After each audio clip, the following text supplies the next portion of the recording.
Yeah. Right. Am I super quiet or am I okay? I Okay. don't, as of yet, know. I'm just... Grand. Let Cool. me just check everyone's volume. I've already moved the screen over anyway. Hopefully people can hear us. Hello. Okay. Hello. Hi, everybody. I'm Hello, like, everybody. Can you hear us? Sorry, Dad. Oh, good. Sound levels are good. Excellent. We are off to a good start. So, hello and welcome, everybody, to this week's session of the Ebon Death. That was a slightly shorter opening text because I remembered that I hadn't written it like 5 minutes before we started, so it was a rush job.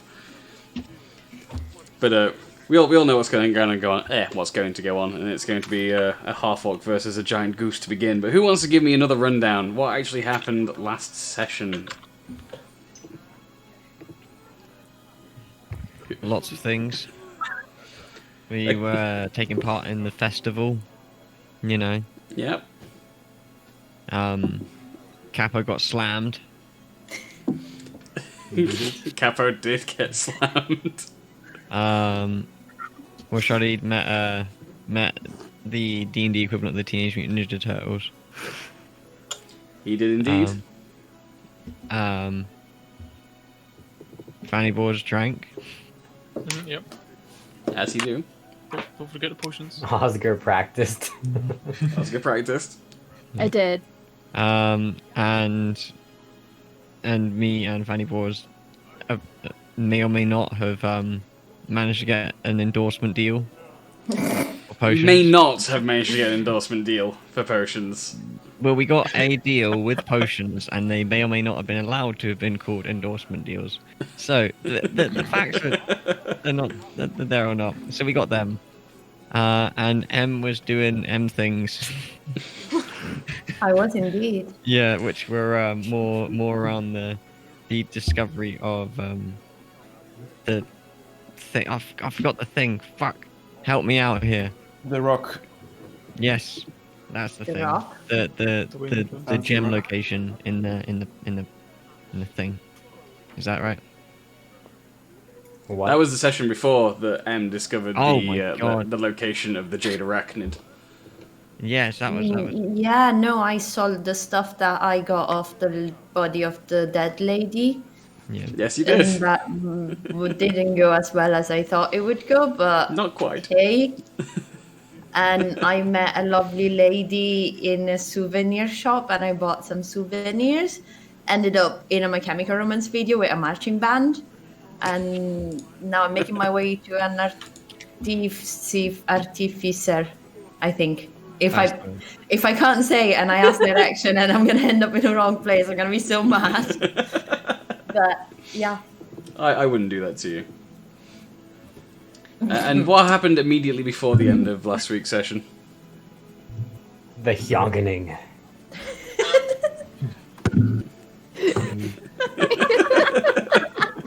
I'm so excited. Roll the honk. Honk. Oh, Okay. Shari did the drinks, the cocktail thing. Indeed. Then that was another issue, yeah. Sharid entered the culinary arts competition alongside Gol. God.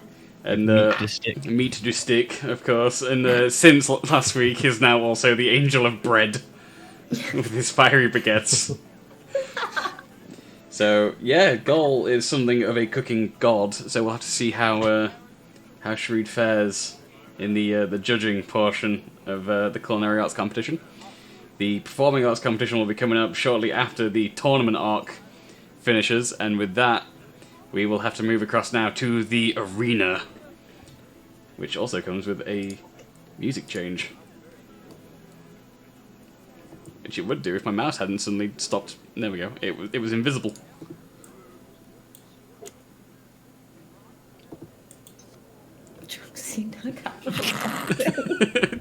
John Cena.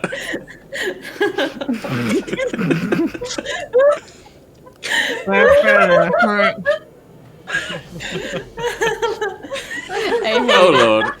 I hate it with a passion. That is brother. We need fan art.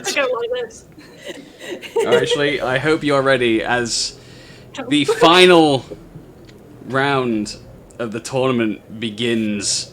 You enter the arena, and the announcer lets them know entering the arena is... What was it? You keep giving a go at me for this. Is it Concours? Yes. Yes. Concours made it to the finals. And facing her, the mighty Hyonk. And venturing forth into the arena strides a 7-foot-tall Aarakocran goose. Wings open wide as he carries a giant war maul, and he strides towards you, aggressively hyonking.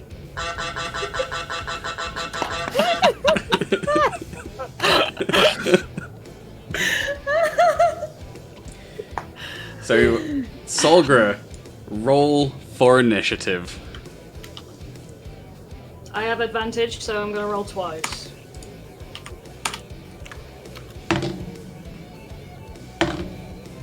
Yep, that's you to go first.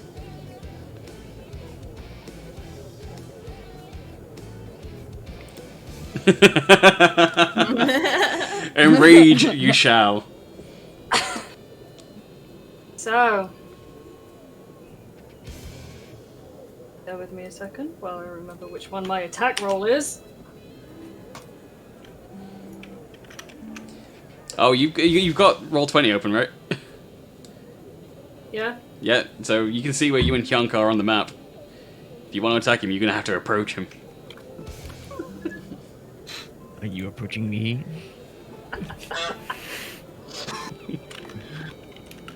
Oh, I'm gonna attack, but... Right, I've got 40 foot. Geeks, can you Eight make a square. prediction on your... can I make a prediction on your I channel? am doing Yeah, predictions gonna happen. I'm Are on people it. betting channel points on the outcome of this gladiatorial combat? Because if so, that's very on brand.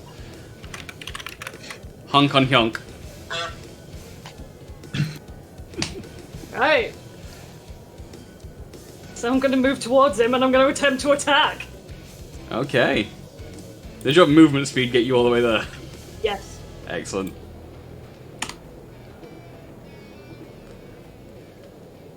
I'm pretty sure that hit.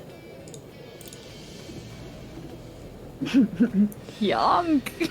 That is a Giving hit. him- You want to move your character? Are you... Oh shit, yeah. Yeah.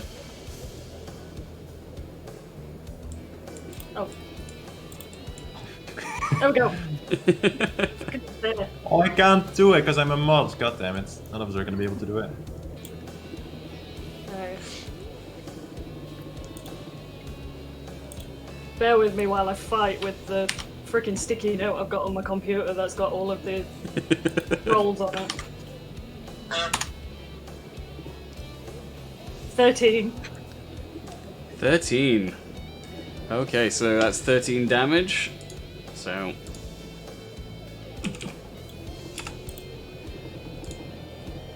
Okay. And I have a second attack, so I'm gonna hit him again. Go for it.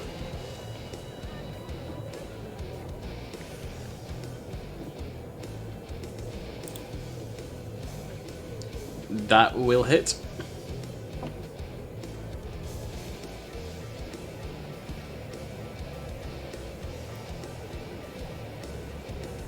Damage. 14 damage.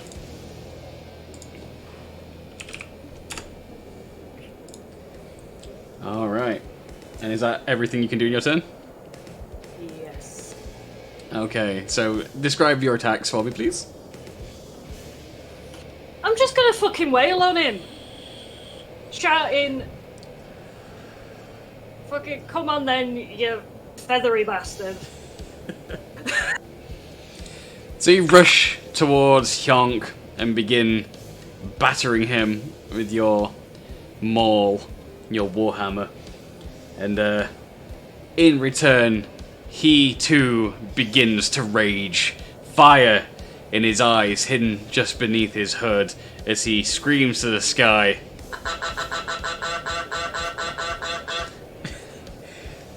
And he raises his own warhammer up in response and brings it down heavily upon you. And, yep, that's gonna hit. And he's gonna do... only 7 damage. 7. But he too has a second attack, and he's gonna try that. And that will hit. And that does 10 damage. So, as Hyonk begins to himself hyonk mightily to the sky, he brings down the Warhammer, making contact, smashing you in the side. The left side with the giant hammer. The fire burning even brighter in his eyes now. Oh, he done goofed. He done goosed. That makes it your turn. So I'm very annoyed about what he's just done. So, at this moment in time, I'm just going to attack him again. Okay.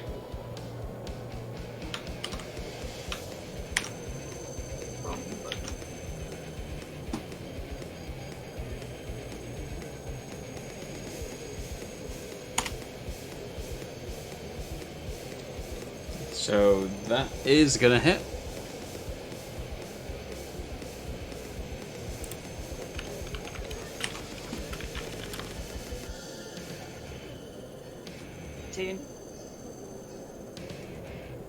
Minus whatever for rage. Damn. Not bad. Alright, so that's gonna be... basic math fails me. Join the club.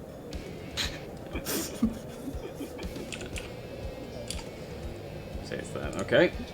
It's 110. 7. Red. When in doubt, 7.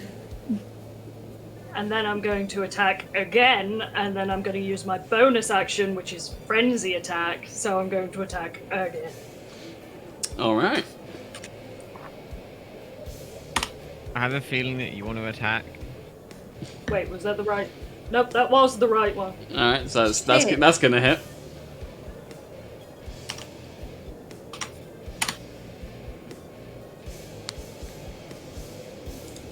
Alright, so... Yep, he's taking the damage.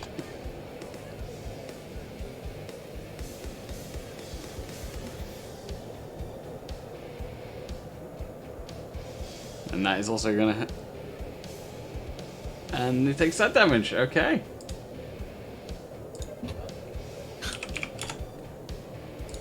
And he honks, or sorry, hyonks in anguish as you hit him. Hyonk is getting byonked.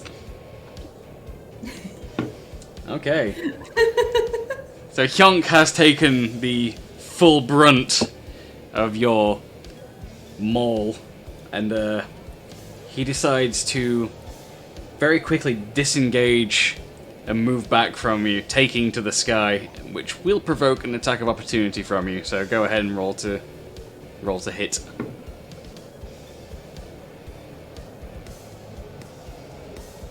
Can I bring him back fucking down? Maybe.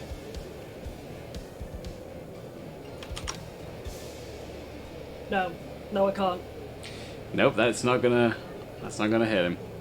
So Hyonk soars up into the air and backs away from you, and pulls from between his wings his oath bow, and he goes to attack you, which he would do if I hadn't have just accidentally hit the wrong button on my tablet,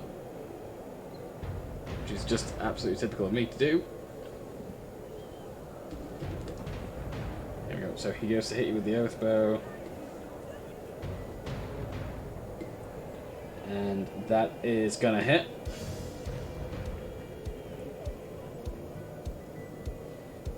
And he'll do 12 damage to you.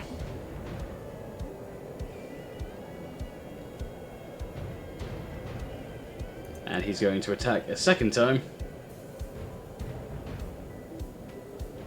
That will hit. And that is another 10 damage to you.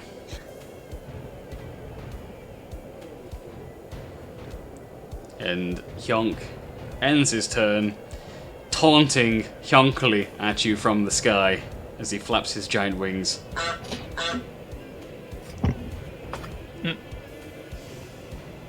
Right. Is he still in the sky? He is. He's currently about 15 feet up, directly in the air.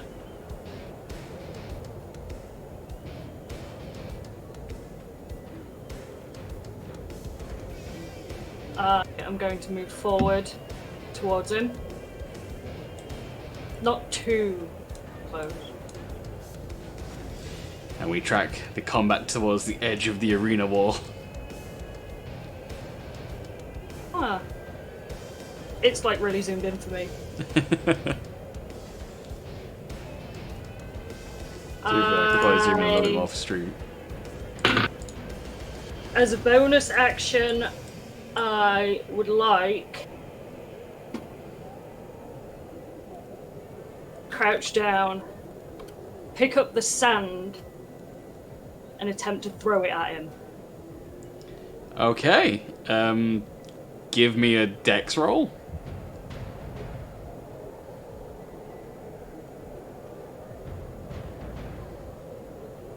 I would. Dex or strength, actually. Thinking about it, whatever's highest for you. I'll give you 3 fucking guesses. Yeah, because you're not really going for accuracy. You're just trying to like lob it high enough in the air that, with the close enough grouping that you can do anything to him. And All right. And okay, so as you throw the sand in the air, a hyonk resounds out from Hyonk as particles of sand manage to make their way into his eye, obscuring his vision slightly. Though it doesn't do anything to bring him down to the ground. But now he's having difficulties seeing you. Did you say eye? Does Yonk only have one eye? You can't really tell under the hood.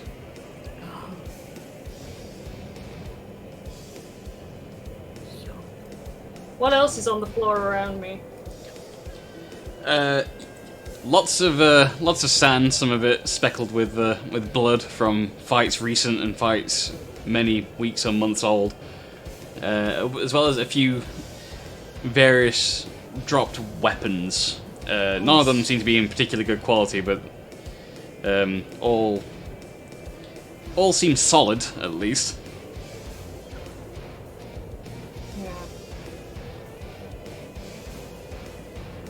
Would it be classed as a bonus action if I use a different weapon? You would need to use your interaction to put one of you, like to put your maul away, like to stow it, to pull out another weapon. I don't plan on putting my wall away. Okay, what are you Just trying to using do? Another hand. I'm just going to use my other arm. Isn't your maul two-handed? You can hold a maul with one hand. It's a bit difficult, but you can do it. Yeah, but mechanically that'll change the damage output on your maul. It's not the maul I'm planning on using. Okay, fair enough. Like, tell me what you're trying to do. It's not DM versus player here, it's collaborative storytelling. Give me something to work with here, Shlee. What are you attempting to do? Well, I've got one or two options. I can use my dagger, Yeah? which is handily here on my hip, or I can make a run for the nearest axe and just attempt to lob it at him. Well, you've not used your movement yet, so you could do either, really. It's going to come out to about the same. I have used my movement, actually, What, this to turn? get closer to him. Oh, Yeah. you did, didn't you? Yeah. Yeah, then you wouldn't be able to get to. If you look at the map, the places I've dropped the items, they might not be the Yeah. exact same item, but that's kind of the distribution of them.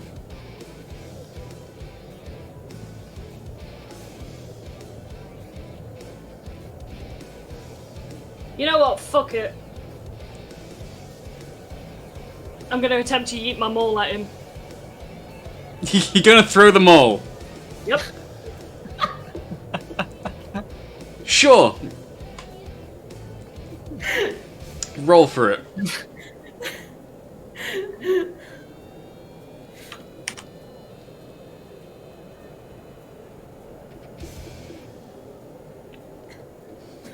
I'm not the brightest crayon in the box. I'm just waiting for that result.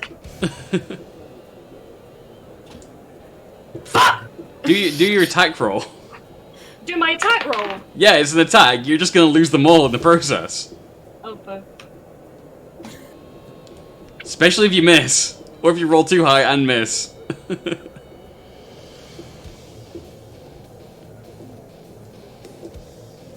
Like, this is a little bit unprecedented, so I'm gonna allow Yonk the opportunity to dodge the mole flying through the sky Mjolnir style at him.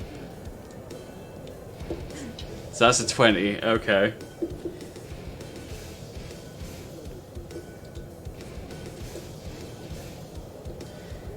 I mean, it's not gonna do full damage, but that is gonna clip him. So go ahead and roll damage for me, please.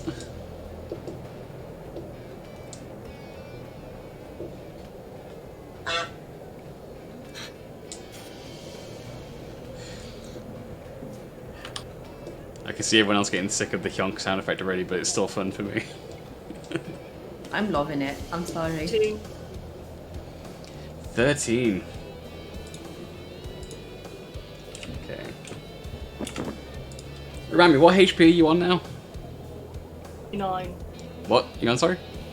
29. Cool. And, you've still got an attack remaining this turn, right? Because of Frenzy? No, because I used my bonus action to throw the dirt in his face before I threw my weapon.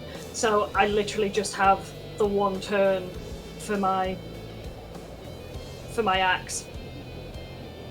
Like, with my warhammer, which I no longer have. So... Alright, so does that make that your turn, then? Yep. Alright, so the crowd cheers, roars out across the arena as your warhammer sails gracefully through the air on target and slams into the soaring Arakocran, doing a chunk of damage as he hyonks angrily at you and lets the warhammer drop to the ground below him. Now, Hyonk raises his own warhammer and begins to dive from the sky directly towards you, dropping all of its weight down as he sails through the air and that's gonna hit. So that is gonna be... Yes, he's got a bonus as well for doing that.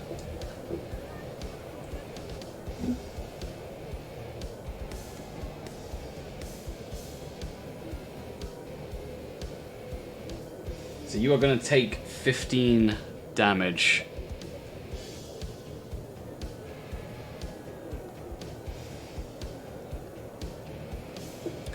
Okay, so as he drops through the air and pummels you with his warhammer as he slams into the sand on the ground, he raises his warhammer once again, but rests it on his shoulder, and to add insult to injury, he simply punches you in the face.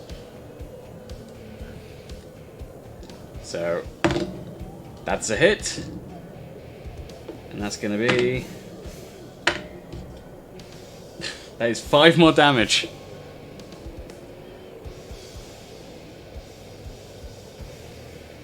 But I'm not out. And, you see a fire in his eyes for a fair match. And so, as he punches you square in the face, at the same time he drops his warhammer behind his back and spreads his wings wide and takes a brawling stance in front of you. Your turn.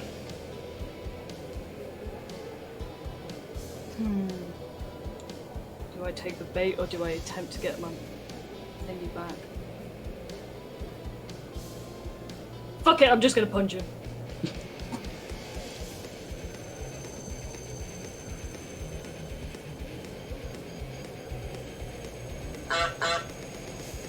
Yeah, I know. Keep your fucking feathers on.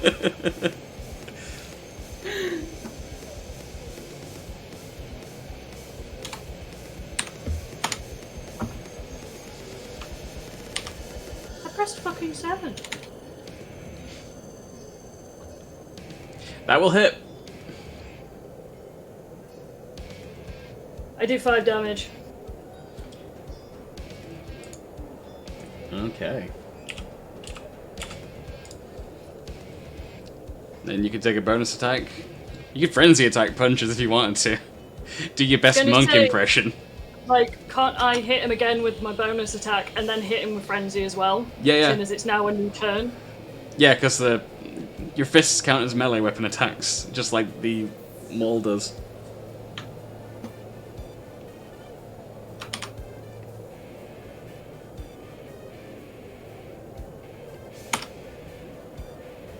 Five damage, or Okay. 2 or 3, whatever bloody it is, because he's in rage.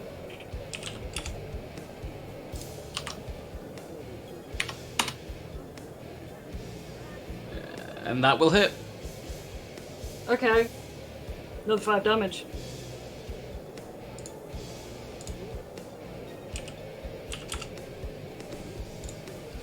Okay.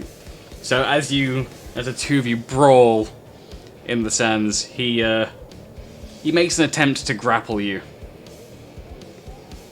So, believe grapple is a check that you have to roll, or does he have to roll? I think he rolls a strength check. I could have just chosen not to make him grapple, but I feel like the situation calls for a grapple.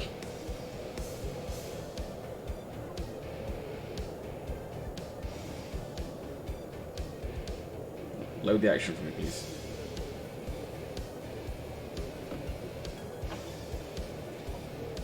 I feel like I've confused 5e tools as if, like... It's like, no one uses grapple.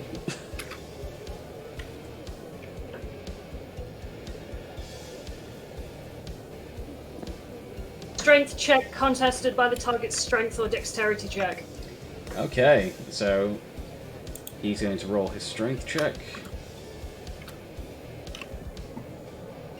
So that's an 18.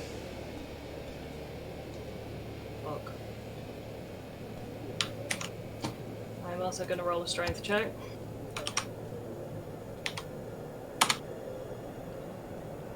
First 7 of the night. Okay, so he successfully grapples you and gets you,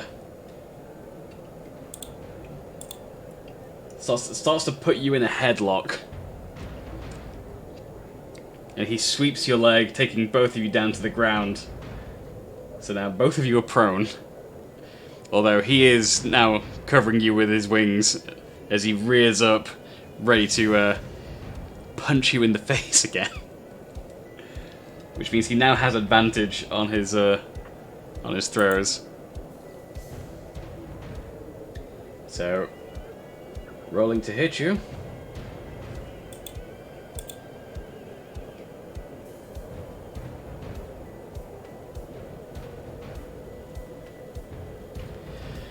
I don't believe this.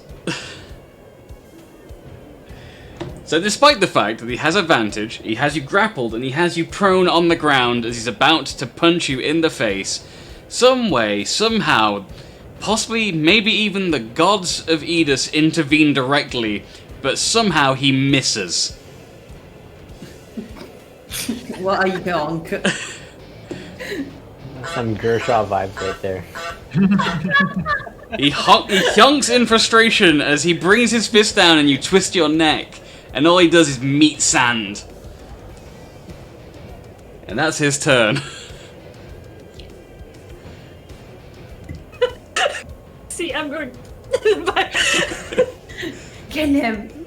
No kills. Hit him. Not allowed to kill. Almost a coup de grace from the goose there, but nope.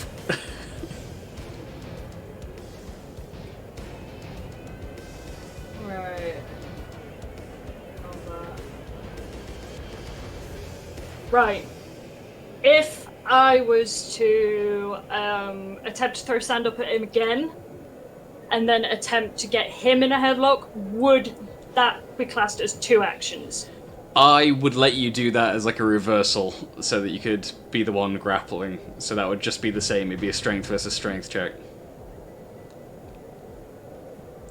and it would be an attack. It would be a regular attack action.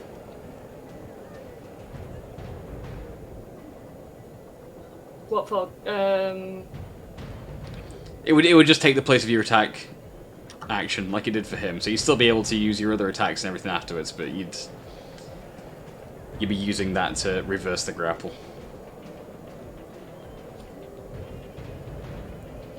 Time to find out if Solgra's ground game is any good. Right. So what am I rolling? Hey, straight up strength check. Cool.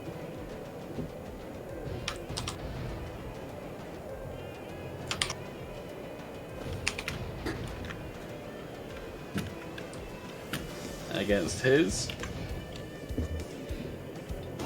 I don't normally tell you the results of rolls, but he just rolled a 1, so you most certainly have reversed the grapple.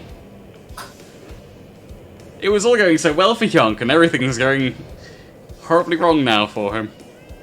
Good news for you, though. Horribly wrong. I'll leave.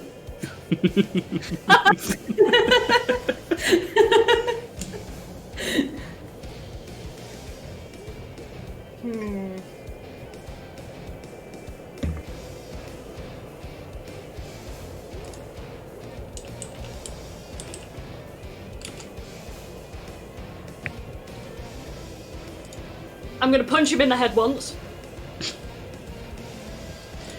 Alright, roll for it.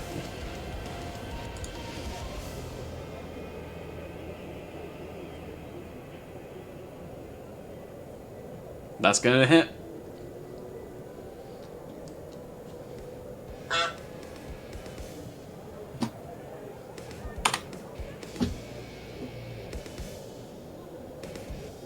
Nani? What is... What is that damage roll? What? Bruh. What? You're not Oh, banned. yeah. Your fist has become a fucking... Your fist is not doing 2d6, is it? 5.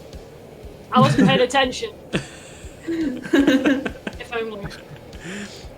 So what's the roll for your unarmed strike? It's just 5. Oh, it's outright 5. Okay. It's just outright 5. All right. That confused me. I was like, that's a strong fist. Yeah, I wasn't paying attention to what I was doing. It's fine. I'm done. All right, you can see that. I just did. Just drop it, Charles. Just drop it. I know. Let's all move on like adults. We still playing D&D? Have I missed something? Don't worry about it. It was a poor choice of words on my part. A strong choice of words. A strong choice of words on my part. Thanks, coffee. I'll see you in chat. Anyway, as I was saying, so you start to notice at this point that that Hyunk, his beak and eyes are pretty bloody as his hood falls back. He's not looking in good condition at this point. He's having some difficulties, but still, he'll attempt to fight you until his last breath if he can. And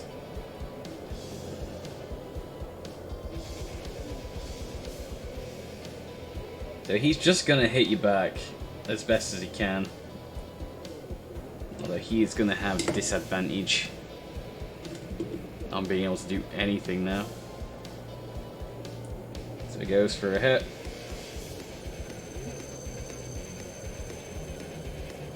And nope, you're...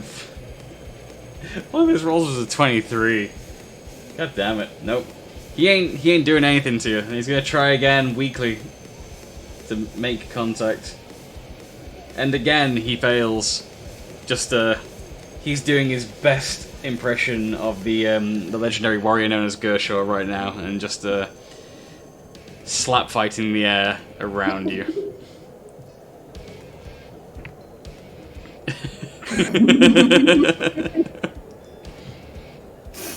That makes it your turn again. Thing is, I know my axe is behind me, but I don't know how much health he's got, and I don't know whether it's worth it.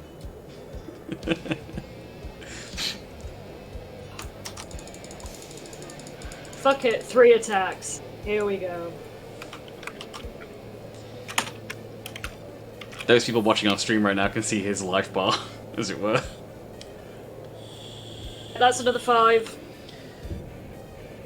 Okay. Or however much it is. It's another 5. That's another 5.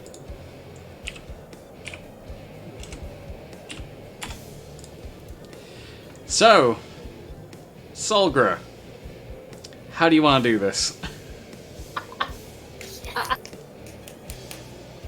Fuck. I thought I was a gunner. I'm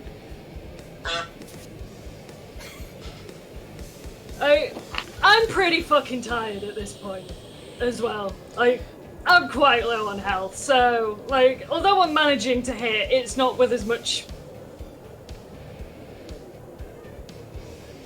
performance as I would like. It's very tired. It's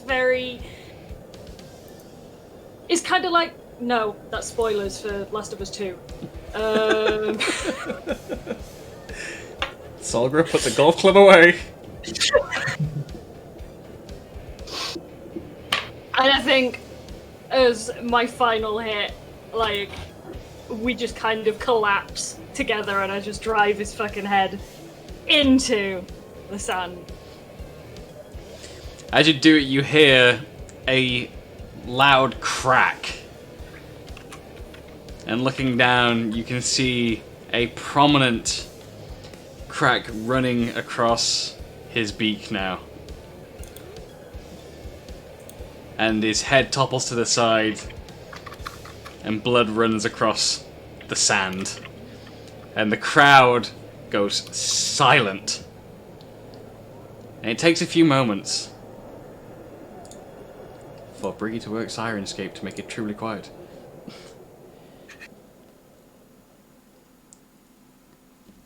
The arena becomes perfectly silent as the crowd watches and looks on in awe, stricken by the sight of their champion, the mighty Hyonk, fallen and crippled below this newcomer.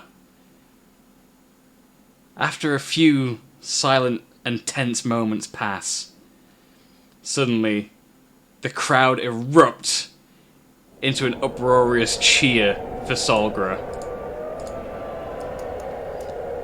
And the announcer, using his arcane microphone, booms across the arena, "Tamont's victor! Conquer!" It's not fucking conquer! And he coughs in, "Concord!"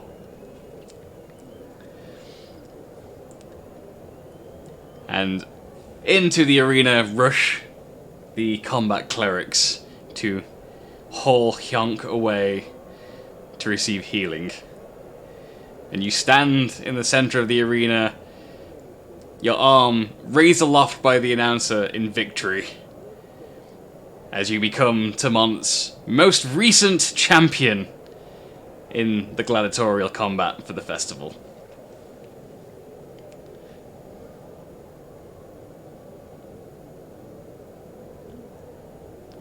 Didn't get to kill anyone. And as the announcer finally interrupts your trains of thought, he points this arcane device in your face and says, "Does our champion have any words for the people?"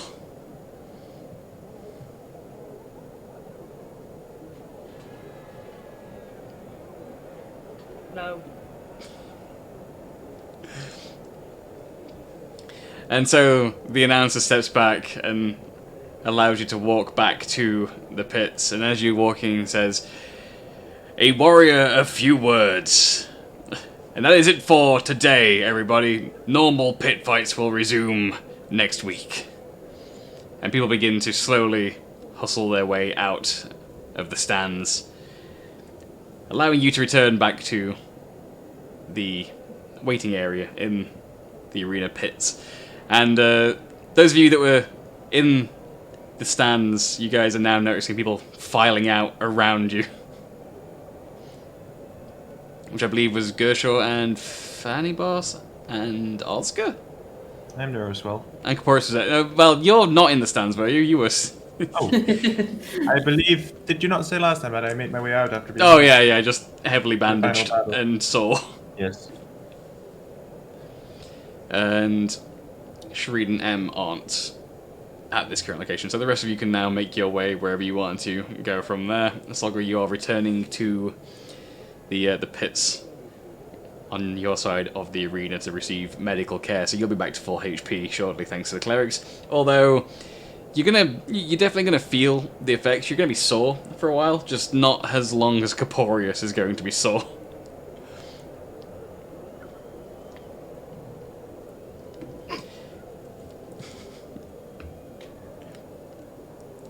I don't know how many of you are expecting Yonk to win this particular round of combat.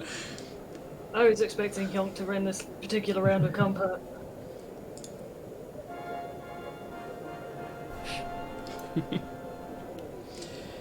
As you return to the pits and begin to receive healing, a very official-looking human man strides towards you, and as he finally gets close, you can see that if you were both standing, you would probably be a solid foot, maybe 2 foot taller than him, but as you're currently set down, he sort of leans over you in a very presumptive manner, and he says, "Well done. It appears that the newcomer is the victor this year." And he asks you, what is your name?"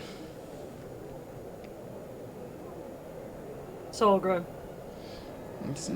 Interesting. And you are half orc. That's what they tell me. That's interesting. I foresee some problematic issues with taking you into the palace, but I will see what I can do. What with the whole conflict. However, I will endeavour to give you some news in the very near future once we've made arrangements. How much do you know of being a victor during the festival? About the gold. Quite, yes, the prize money. Well, to collect the prize money, there is also a matter of putting on airs, as it were. You will need to arrive tomorrow at the palace. Sunrise would be ideal. All of the winners should be there. And he looks you up and down for a moment. In your finest attire would be preferable, so that you might indulge in the banquet for the winners of this year's festival. You can manage better attire than this, yes? What do you mean? Something that might give you an air of nobility. A dress, perhaps? You've got to be fucking kidding me. I could have maybe swayed it for you to wear combat gear, but considering the current political situation, I'd think it best if you made yourself look as non-threatening as possible. That might give you more of an edge of actually being allowed in the palace tomorrow. And if I don't do this, I don't get my gold. That would be a correct presumption, yes.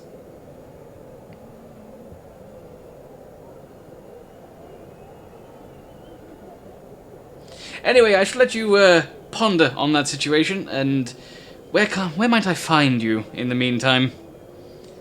I'm assuming you have lodgings in the city?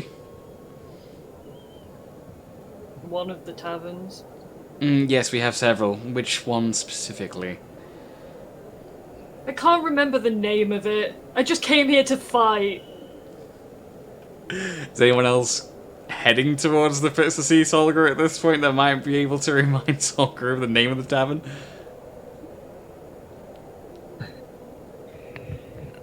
The Red Mullet. Are you there though, Charles? Sorry, Gershaw. I hear the question as I'm walking down to the pits. Excellent. So the man turns to you, raises an eyebrow. Sorry, who are you? It doesn't matter. Clearly it's mind. You're telling me this specimen here is staying at the Red Mullet. Yes. And he turns to look at Solgra and raises an eyebrow again at her, as if looking for confirmation. Call me a fucking specimen. And he shrugs and says, well, I suppose I'll attempt to find you at the Red Mullet then. And he begins to depart and make his way. Well, that guy seemed like a bit of a dick.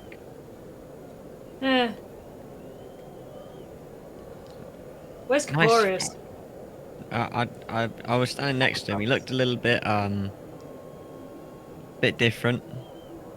He's wearing something new. You know. Is that something new? Bandages? Yeah.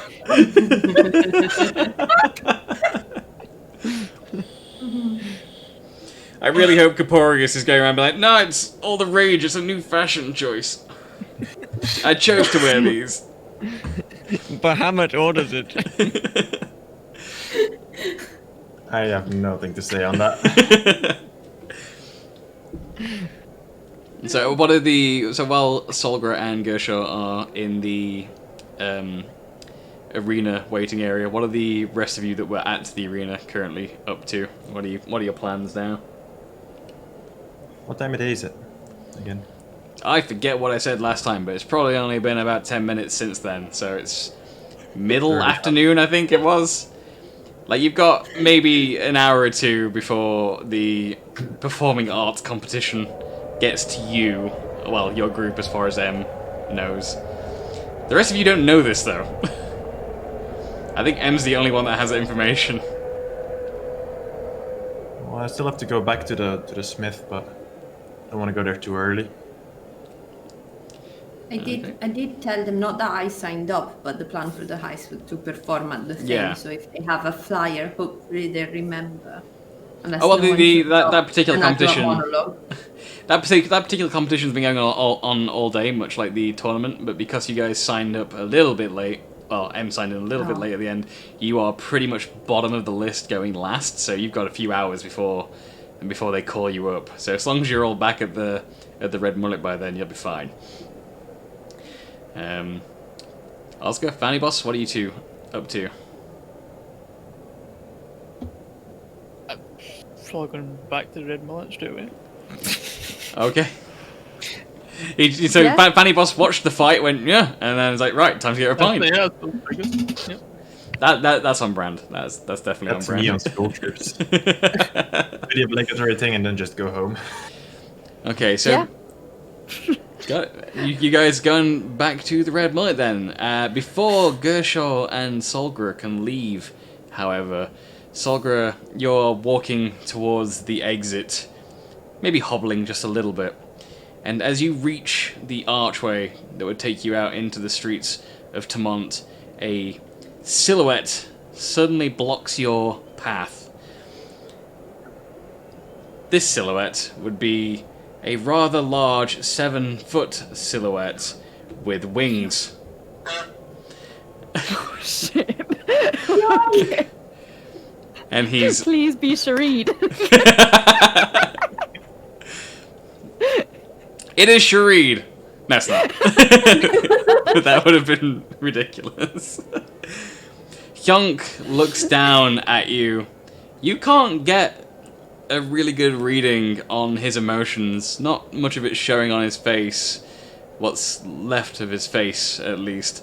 And he hyunks at you once or twice. Wondering if you'll understand him.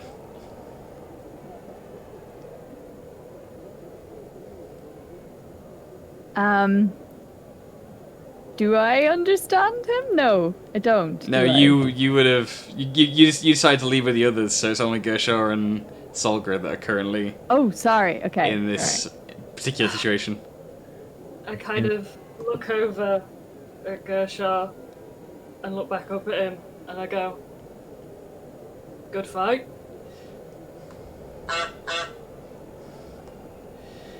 And I see you're a fan of my work. it's a short moment later as Hyunk stares down at you that another large figure makes its way into view. It's not a race that you remember ever seeing before. This is some interestingly new creature, and it takes but a moment before both Solgra and Gershor recognize the figure as a Minotaur. The interesting thing about this Minotaur is that he's wearing a very well-tailored suit, looking very smart, and has what appears to be a crudely fashioned monocle.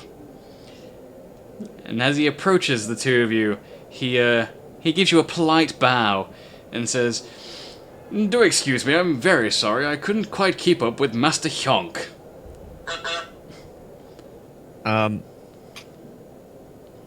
Howdy.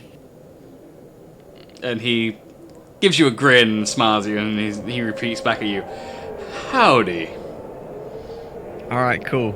Well, what's your name, good sir? And he says, "No, don't trouble yourself with my name. I am but a humble servant to my Master Hyunk. He uses me rather regularly for translation purposes. I see not many people understand his particular dialect. And I believe he would like to let you know that he respects you deeply as a warrior and is very thankful he had the opportunity to fight someone of your skill and prowess." And at that moment, Hyunk holds out a hand for you to take. And I shake it and say, nearly said ditto. Yeah, ditto. And with that, Hyunk shakes your hand and begins to back away. And for just a moment, you see his hand dart to his beak, where he winces slightly and just sort of rubs it as he walks away. And the Minotaur bows politely again to you and says, "It was a pleasure meeting you also. I must be on my way to follow my good sir, Master Hyunk." And he turns gracefully, far more gracefully than you'd expect a large Minotaur to be able to do so, and begins to follow alongside the battered goose. Well, that was... They're a Yeah. bit of an interesting pair, to say the least. I wonder what his name was. Some people in chat apparently already know the names. Who came up with that name, by the way? Was it usually? Me and Kira kind of came up with, like, the entire idea. And for the sake of this being archived as a video, what was his name, Shlee? Beeves. Beeves, the Minotaur Butler. Hyunk and Beeves. That's going to be a spin-off campaign if ever I've heard one. There we go. I can finally get rid of that soundboard. Please don't. Oh, Hyunk can come back at some point, but for now his tale is currently told. And we are moving over to Shareed first. What were you planning to do? I think you were heading back to the tavern, right? Just to confirm. Was I? I think I was in the rich district, right? Yeah, you were just you just finished up all your prep and everything with Gol for the culinary competition. And I can't remember if you said you were leaving to head back to the tavern before the results were announced. Oh yeah, I was leaving, but I wasn't going back to the tavern. Ah. Okay, so you were leaving at that point. Yeah, yeah. This timeline-wise, this bit now by. happens before Solgra's fight. Okay. So what are you up to? So I want to take a quick fly around and scout out the palace and like see the general area, bird's eye view, see if there's anything. Okay, so yeah, you get a good bird's eye view of the palace. You manage to remain mostly unnoticed with all the goings on in Tamont. No one's paying too much attention to the sky, and you can confirm that the grounds layout looks very similar to the poorly etched map that you received from so you can confirm that looks like it might be legitimate. The walls of the palace stand a good 100 or so feet away from the walls of the castle itself. There's a rather large interior to the grounds that you can see. Guards-wise, you can see multiple guards patrolling. It seems like there's a regular patrol around the outside of the castle within the perimeter of the wall. And you notice there are some buildings that are precariously close to the wall on the outside in the sort of southeastern point of the castle,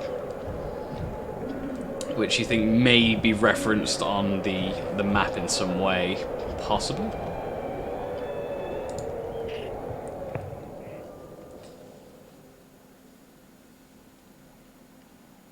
No. I got so distracted, the siren scream was so loud. Oh, could you repeat that last second? Yeah, that was changing the arena sounds over to the street sounds that we should have. What was something unusual? Yeah, you notice there are several buildings that are grouped very close together and are precariously close to the outer edge of the wall in the southeast of the castle. Is there anything on the map to reflect that? There might be. I will double check that map that I sent you. Is the map like north at the top and south at the bottom? Yes. Okay. But I can't remember what I wrote on it. Because I totally spent more than like 2 seconds sketching that out. Can I Oh no, there aren't. Oh. You don't see anything on the map, although you still feel it's worth investigating those buildings that are close by, as they seem to be significantly closer to the castle walls than any of the other buildings that surround it on any other side. Yeah, can I explore the general area? Maybe not inside the castle, because I don't want to get trespass charges, but... You can see that the castle stands on a hill, itself being raised, even though Tamont is split into 2 levels, with the steep streets rising up towards the higher part of the city being the more affluent part. The castle itself stands on the highest point in the center of the walled city, so there's somewhat of a ramp as the city spirals around the castle, really, going from its lowest point to its highest point. So you'd have to pass through the entrance of the city, through the slums, through the academic quarter, all the way through the rich quarter until you finally made it to the entrance of the castle, through the large gates that stand in front of it. So can I explore the southeast portion of it? So, are you flying over this? Yeah. Okay, so flying over this portion, you see 2 buildings that are significantly closer to the castle wall than any of the other buildings that surround it. There's usually on every other point around the castle a wide gap between the castle wall and the beginning of any particular buildings, leaving a road of sorts around it. Apart from this area, which is blocked off by 2 mostly unassuming buildings, there's no markings, nothing giving them away as being businesses or even warehouses of particular trading companies. There's almost nothing. One of the buildings has two large red doors on the front that look as if they might open outward, and there are no windows of any kind around either of these two buildings. Are these buildings on the inside or the outside of the castle wall? The outside of the castle wall. Okay. Can I fly down and stealth beside one of the buildings? Roll a stealth check for me. What is my stealth roll?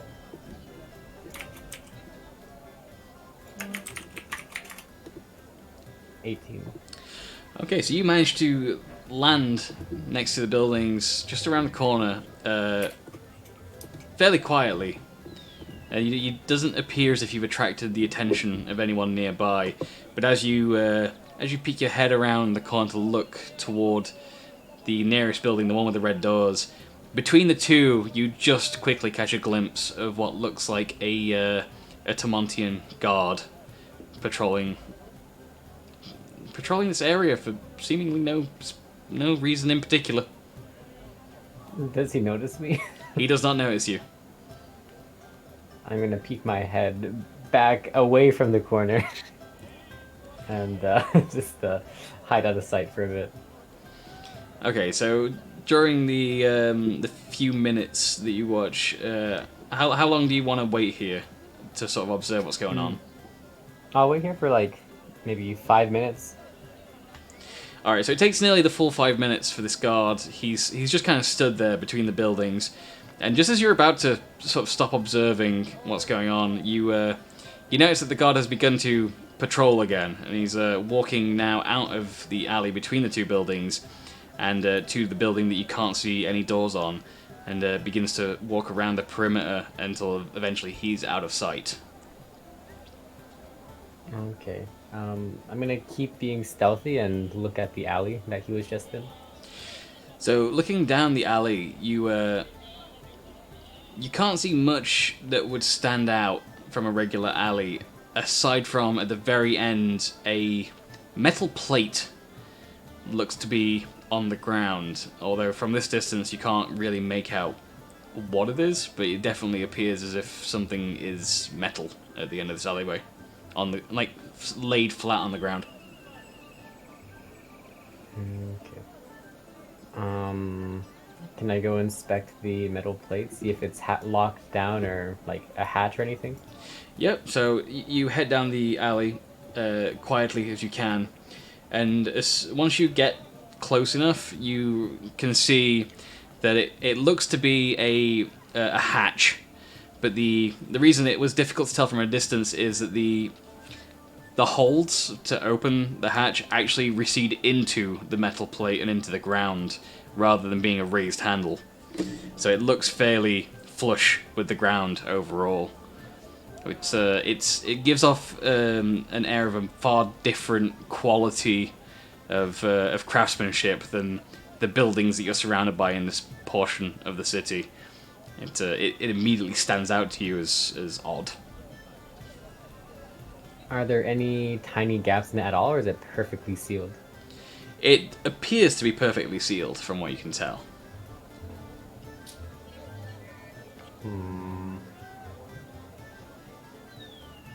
Okay, can I explore and check the other buildings?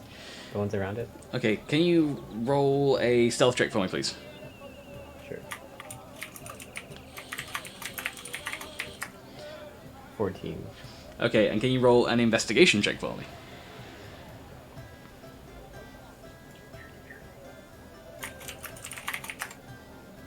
10. Alright, so you remain in the area looking at that particular hatch for long enough that you start to prod and get a sense of the craftsmanship of it and sort of see what it's like, and it appears that if you were to pull with some of your strength, the hatch does appear to move slightly and open up. The sound causes a bit of a disturbance, though. It definitely could do with some oiling. It squeaks rather shrill, and it's in that moment that a guard rounds the corner, about to look directly down the alley from the alley splits into sort of an L-shaped alley. So you're partially visible from the other end of the building that the guard was walking around. But you alerting yourself just as much as the guard with the shrill squeak, you managed to roll out of sight and scuttle to the rooftop of the building in enough time to not get noticed. So you're now perched on top of the building next to the hatch, and the guard is none the wiser, although he is now staring down at the hatch on the ground and sort of rubbing his head and looking mighty confused. Okay, I'm gonna slink off the roof and take off in the direction away from his original patrol. Okay, so that's gonna take you sort of into the very edge of the slums, or the lower city, which is where you guys enter the city now. So you're looking about as inconspicuous as anybody else is in this area now. All the street vendors that you're used to seeing.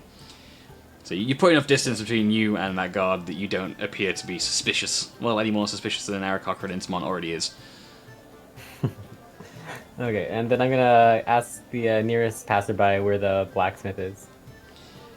And the nearest passerby, as you nudge them, turns to you and looks up. And as you ask for the blacksmith, they just nod at you and they point you down the street. You can see plumes of smoke coming from a forge, and he says, "You looking for that one in particular, or any blacksmith in particular? But that one is the closest one." Yeah, closest one is good. Or do you know anyone who works well with like whips or long, squiggly things? And he thinks to himself and then shakes his head and says, "No, I'm more of a swordsman. I don't know anything about whips. I've never had to commission one. I wouldn't know where to send you." Although, and he points again to the same blacksmith he was pointing to a moment ago. I'm sure if you go over there and ask, they'll know somebody. It's a big city, lots of shops.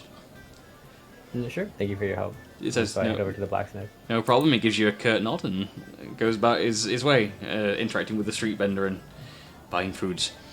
The festival still happening in full swing around you. You are jostled to and fro slightly as you make your way on foot to that blacksmith.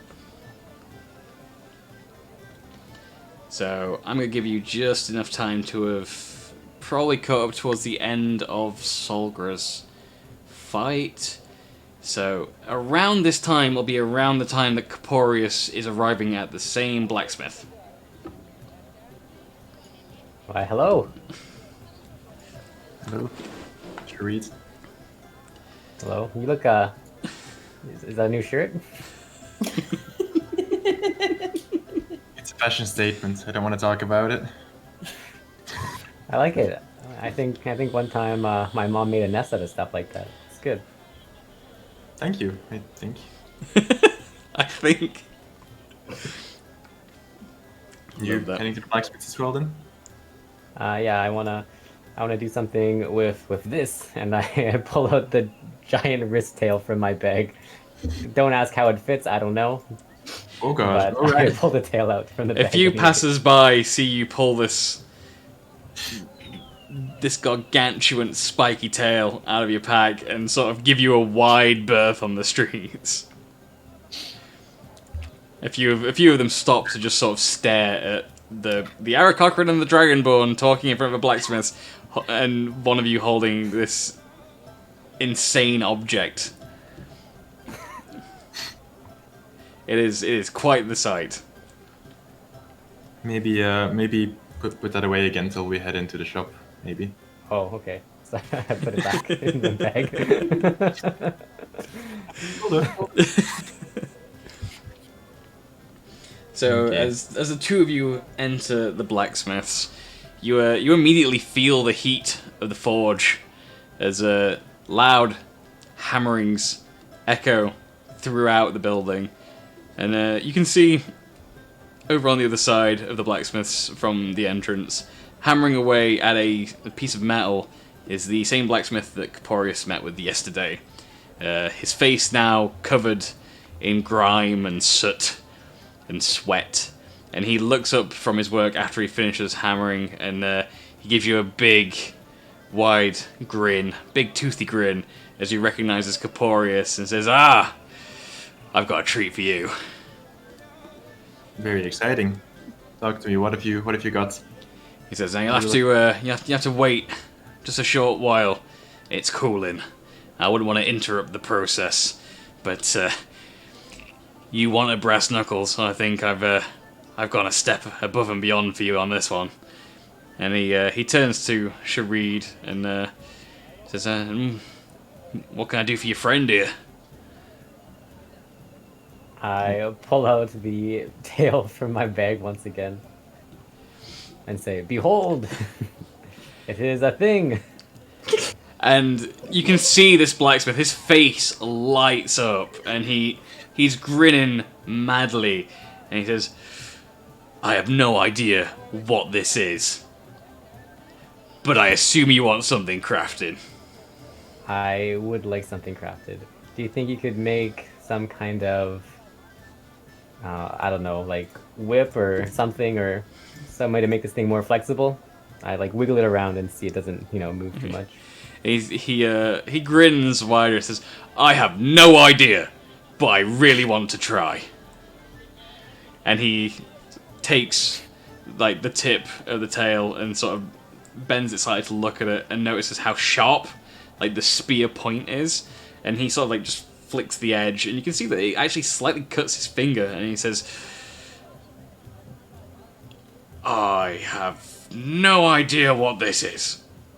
But you can see the entire time he's just beaming. So what were you thinking? You said I'm whip? not sure you want to know what it is, but you can work with it if you want. He carefully puts on his working gloves and takes the wrist tail from you and lays it out across his entire workbench, coiling it just slightly so that it fits. And he looks down at it and then looks back at you and says, "So you were thinking some sort of whip, or I could maybe try a few other things. It looks like each segment's sharp enough that you could cut it into smaller pieces and turn it into knives. You could do," and he continues to list off a number of different weapons that he has ideas for. And then he thinks a bit longer and says, "Shame we don't have a slightly larger piece. Maybe armor would be good."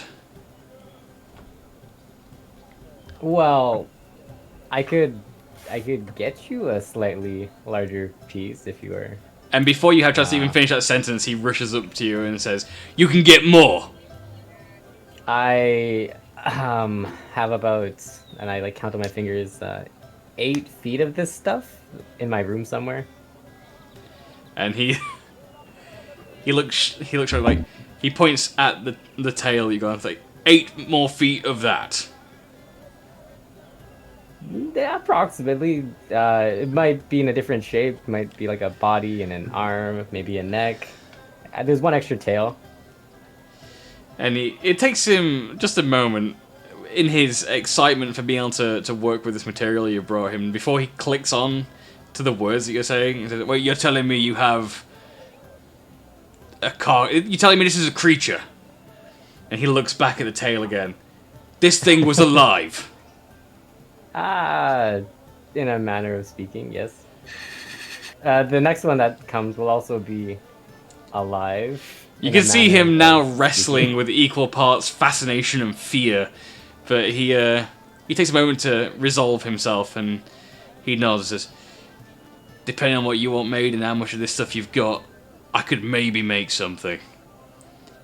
How much would it cost? I am more than willing to give you free reign to work on this stuff. I trust your blacksmith judgment. I don't know anything about metal stuff, so I'll trust your judgment on that. He says, "Well, it's not so much the What's the blacksmithing, but it looks, now that you mention it, apart from the bits that I thought were some kind of steel, the rest of it looks a lot like a bug, really. Maybe..." That's about right. Okay, I admit, he starts things like, "You know what, I really don't want to know." But maybe if I enlisted the help of some of the other craftspersons in Vermont that I work closely with, we could fashion something interesting out of this. I'd only really charge you for the time that I wouldn't be working on the more profitable projects I've got lined up. I wouldn't feel right overcharging for this. This looks like the kind of project I've been waiting my entire life for. Very cool. Well, name a price, and I'll bring some more material. And shortly. he thinks, and you can see him counting on his fingers. And he looks back up at you and says, "Well, this would take my entire focus. I'm not sure how long it would really take me to complete a project, but I'd be charging you, I think, 15 gold a day until I was done, if that seems fair. Although I can't really give you an estimate on how many days this might take yet, not until I've had a few of the other crafters take a look at this." Okay. That'll be fine, but that price will also include secrecy, so don't let the other people spread the word about this. And with that, he leans back against his workbench and takes a moment to regard you. "How secret are we talking?" Not top secret, but not widely known. So, Amongst yourselves would be good. Amongst more than yourselves would be not good. It need to know basis.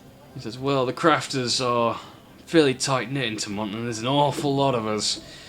We're no strangers to doing secretive jobs now and then, and we don't know all of the projects each of us has at the same time. But if you want it done like that, it's going to cost you 20 gold a day if I'm going to have to use, let's just say, thieves' regulations." 15 gold a day, but I'll let you have a foot of it for yourself. And without even missing a beat, it's a deal. Cool, then I will be back shortly. Okay, so Caporius remains sort of stood to one side. Yes, Sam? Cactus, are you planning on cutting Zombo into pieces? We're salvaging materials. You can always get more zombos. Hey, have you never played Monster Hunter? It's But kind of it's like not that. gonna be the same like Zombo. This. Oh. He's already missing a head. That's true. Yeah, but that I have no happened idea what's going on. I've ages just ago. returned. Okay. Cactus Shreed is has just planning on negotiated cutting- away Zombo's body for the blacksmith to make into things. Fair. Fair. Well, Zombie will be with us Very more in... useful. What do you mean? It's Zombo. It's almost He'll be with us in like spirit. Look, ages. more than likely, Fanny Boss will be wearing Zombo at the end of this. Plus, in a week, you won't even remember his name, like that other guy that we yeeted off the cart. Kevlan. Well, who was that? Monkass. His name was Monkass, yes. I even named my fucking cat instead. You Kevlan now. I'm never gonna forget his name. Oh, you'll see him again and you'll wish you hadn't. Anyway.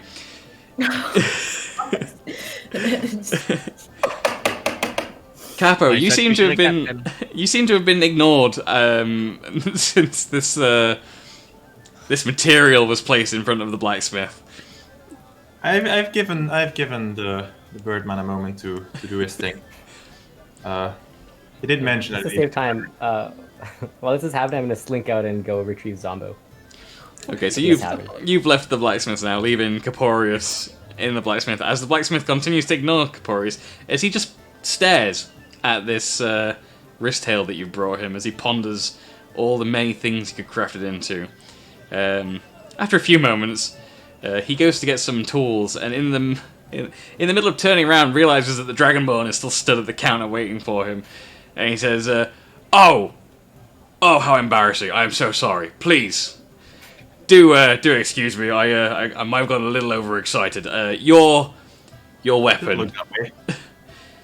Bear with me. I will go and retrieve it for you now." And he vanishes into a storeroom in the back. And after a moment, he returns with a wooden box that he places on the counter in front of you, and says, "I believe it was half up front, half on completion of the job."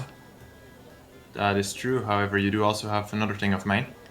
And he says, "Do not worry, it is in the box." Very well. Can you show me the weapon? And he says, "Can you show me the money?" Puts pouch on the table. Excellent. And with that, he unclasps the box and opens it out towards you to show you the interior of a box with red satin holding your signet ring and also a shining blue set of knuckles, essentially. These would be a form of adamantite knuckles. And he says, "I'm not sure if my measurements were up to standards, but go ahead, try it on, see how it fits." Tries it on. So, as you slide the knuckles onto your fingers, you realize that the outer portions of the adamantite are diamond hard. Like, the durability of these feels like they could really pack a punch, but around the inside of your palm, it actually grips softly. So it feels as if you could swing punches using this fairly regularly and have none of the usual adverse effects you'd get from regular brass knuckles. You can feel that this is top quality craftsmanship. I am a fan. So these are, just for mechanics reasons, these are going to work out as the brass knuckles that we looked at before for stats, although they're going to be essentially brass knuckles plus 2. Okay.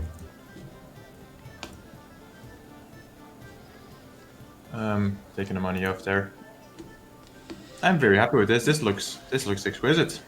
Exquisite words. And he again, he gives you that same enthusiastic grin and nods like, "Of course, I don't usually get the chance to do more interesting projects as a blacksmith. It's always sword this, shield that. Someone comes to me with interesting ideas, I'm more than happy to throw my most exquisite of materials at it." And he turns back to look at the tail and says, "It's not often someone brings me exquisite materials for a start, so..." It should be exciting times. Well, thank you very much for your service. I shall recommend you if I hear of people needing crafts. And he nods at you, and I did not prepare a name for this guy. But bear with me, and he will have one shortly.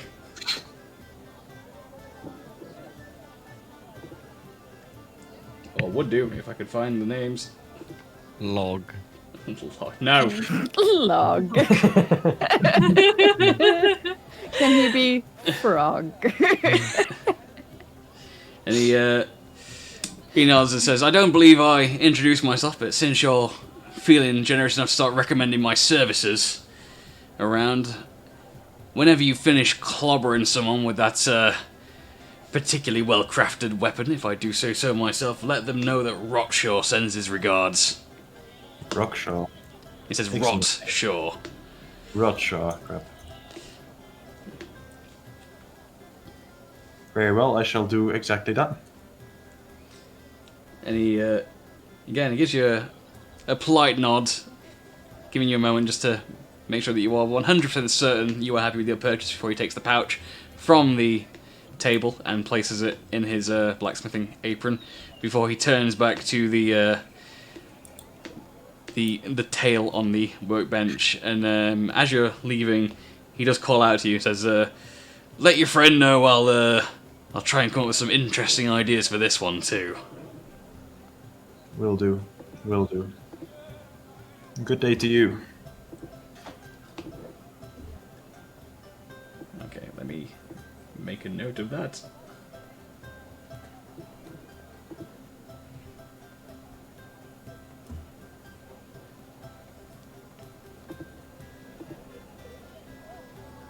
There we go.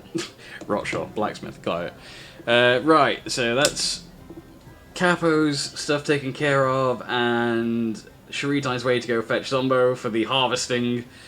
Fanny Boss and Oscar were on their way back to the tavern for drinks. For another dimension. How much have you been drinking, Oscar?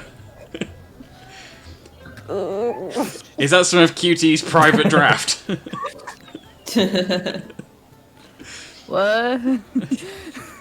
And Solgra and Gershaw, you guys were on your way back to the tavern as well. Actually, I gotta do something. If you're doing something else, you're currently furthest along in the timeline, which means we're pausing time there to jump over to M. M, you are now back in a period of time prior to Solgra's fight. So what were you doing during the day?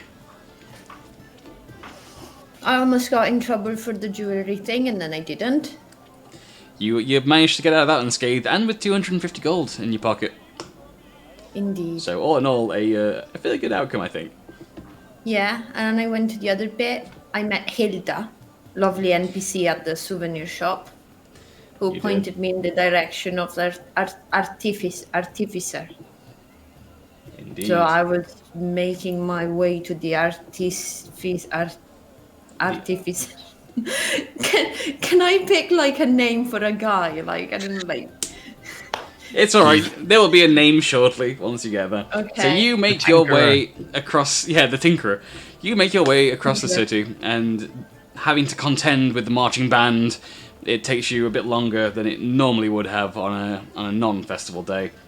But eventually, you do manage to follow the directions you were given until you find, standing in the centre of a street, some distance from any of the houses or businesses that would normally have been next to it. It seems to have got something of a radius around it that people are keeping a distance. And as you approach it, you start to understand why. From the insides of this building, as you approach it, are sounds of hammers and small explosions and all manner of chaos from the inside. Oh. I go in.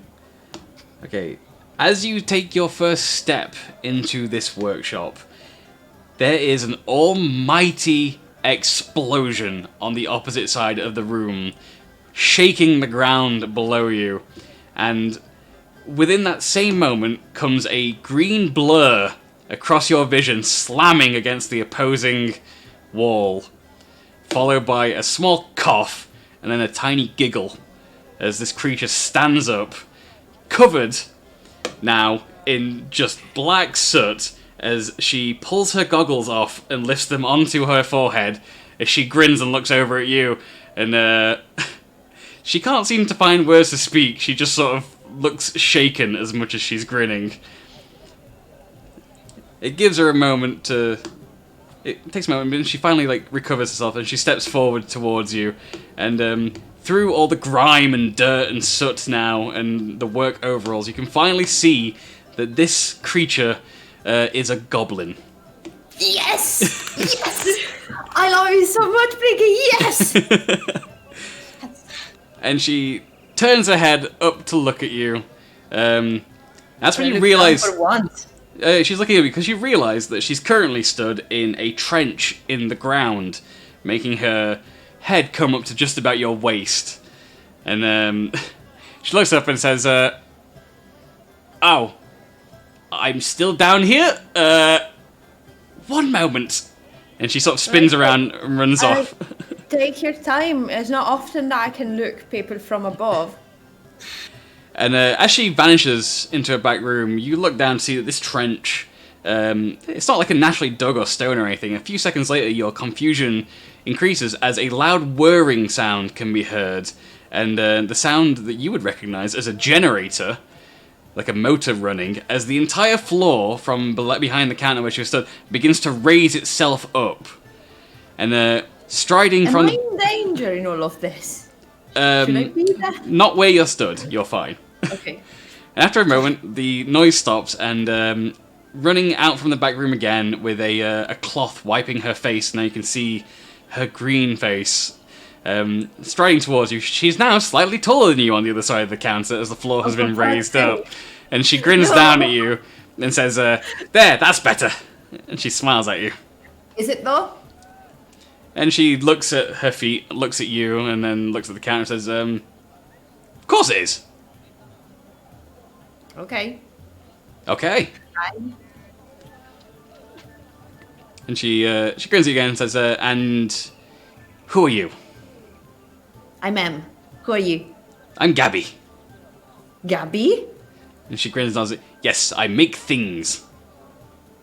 Make things. I like that. And I make things go Gabby. boom.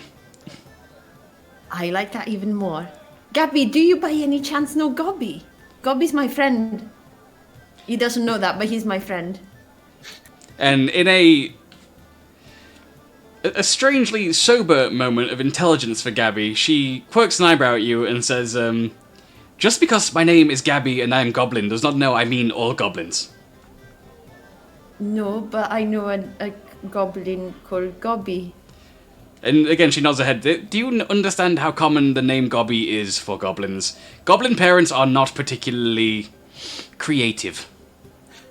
That's okay. He was really cute, almost as cute as you, so I just thought to ask if you guys were related.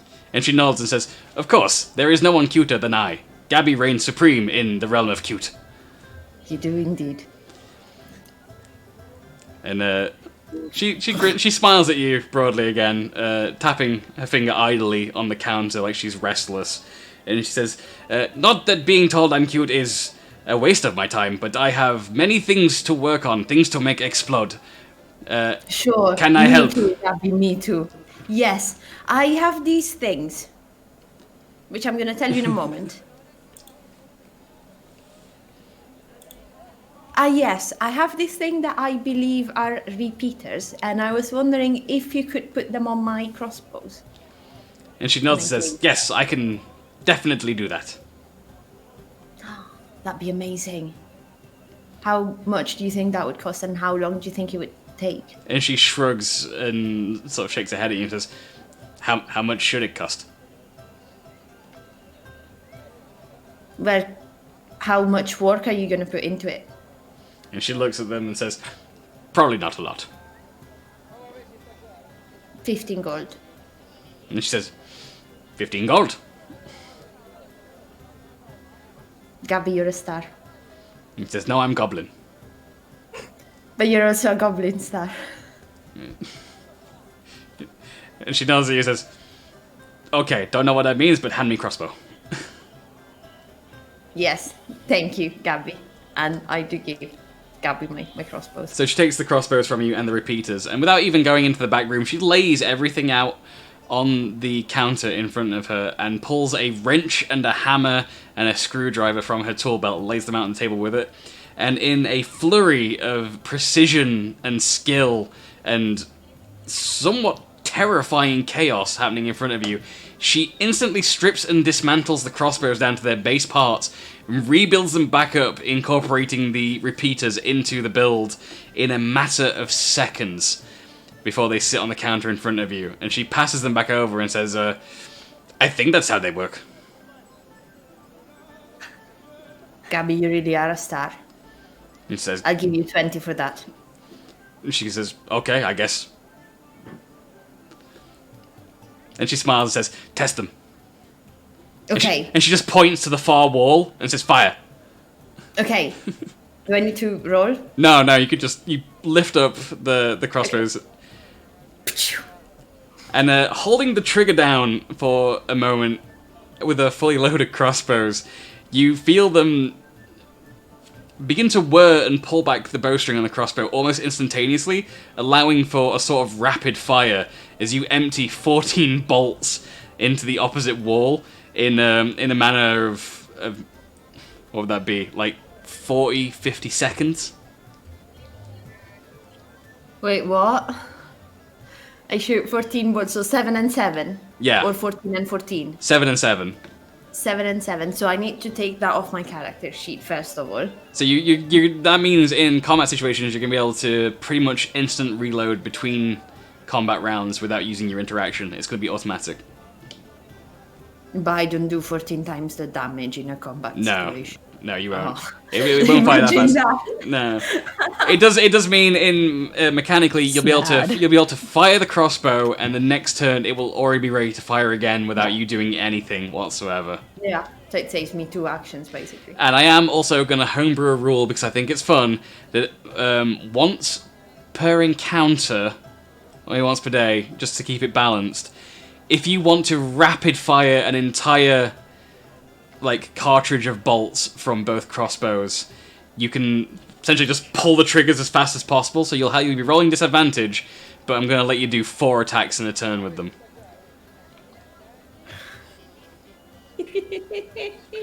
So that's going to be 4 attacks with disadvantage on each once per day. Is the new special ability you get for your repeating crossbows. I'm about to cry now. Oh my god, I'm gonna get so many things. Yeah. And in your glee, as you're chuckling at your new toys, you don't notice that Gabby has vanished from her spot at the counter, and suddenly pops back up and appears next to you and holds in front of you a red metal spike. And with a big toothy grin, she says, "Fire this." Okay. So, as you load it into your crossbow, Gabby is already placing on her goggles and a pair of ear defenders, and raising her apron just slightly. Should I need any of that to fire this? She's not going to tell you. Okay, I'll just like try to like that, I guess.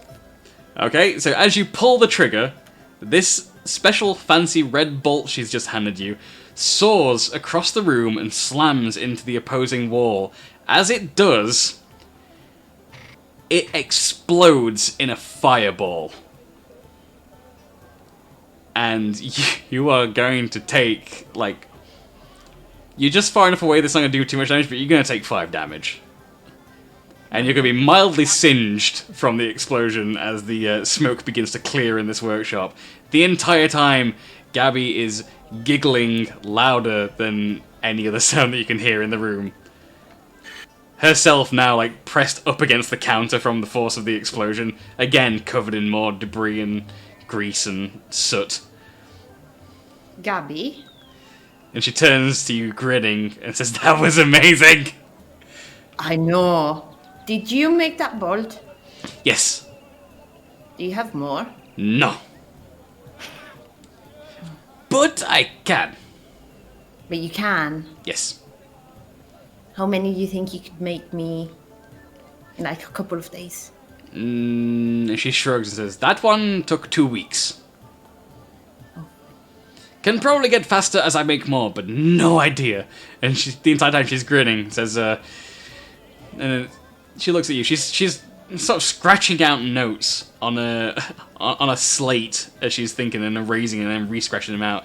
And she says, "Explosion needs to be bigger." Yeah. I don't know how long we're gonna stay around for. But what if I come and see you before we leave? I think you should still make them because people are gonna want to buy that because that was awesome as fuck. She says, "Yes, so awesome." Yes, indeed. But I'll see, and if I come back, I'll buy you whatever you've made so far. And she shrugs and says, "Okay, we'll probably make more. Lots of other things to make explode too." Sure. But yeah, if you have some time, I'll come and say goodbye anyway. She sees how much you're sort of enthused about her work, and she says to you like, wait here one moment," and she runs into the back again, and you hear things falling over and clattering and banging, much like you've heard with Gobby in Great Stumpleton when he was in the back room of the general store getting things. And she reemerges from the back room holding a very strange looking device, something that you've never seen before. It looks kind of like a crossbow but without the bow, and much more like a heavy crossbow. Oh.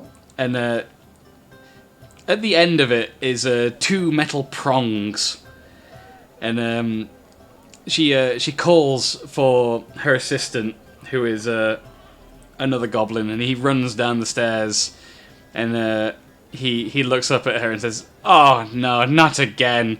And she walks towards him and then looks over at you and says, "Watch this!" And she points the very end of the the device that she's holding and pulls the trigger, and it electrifies him as he jolts and shocks.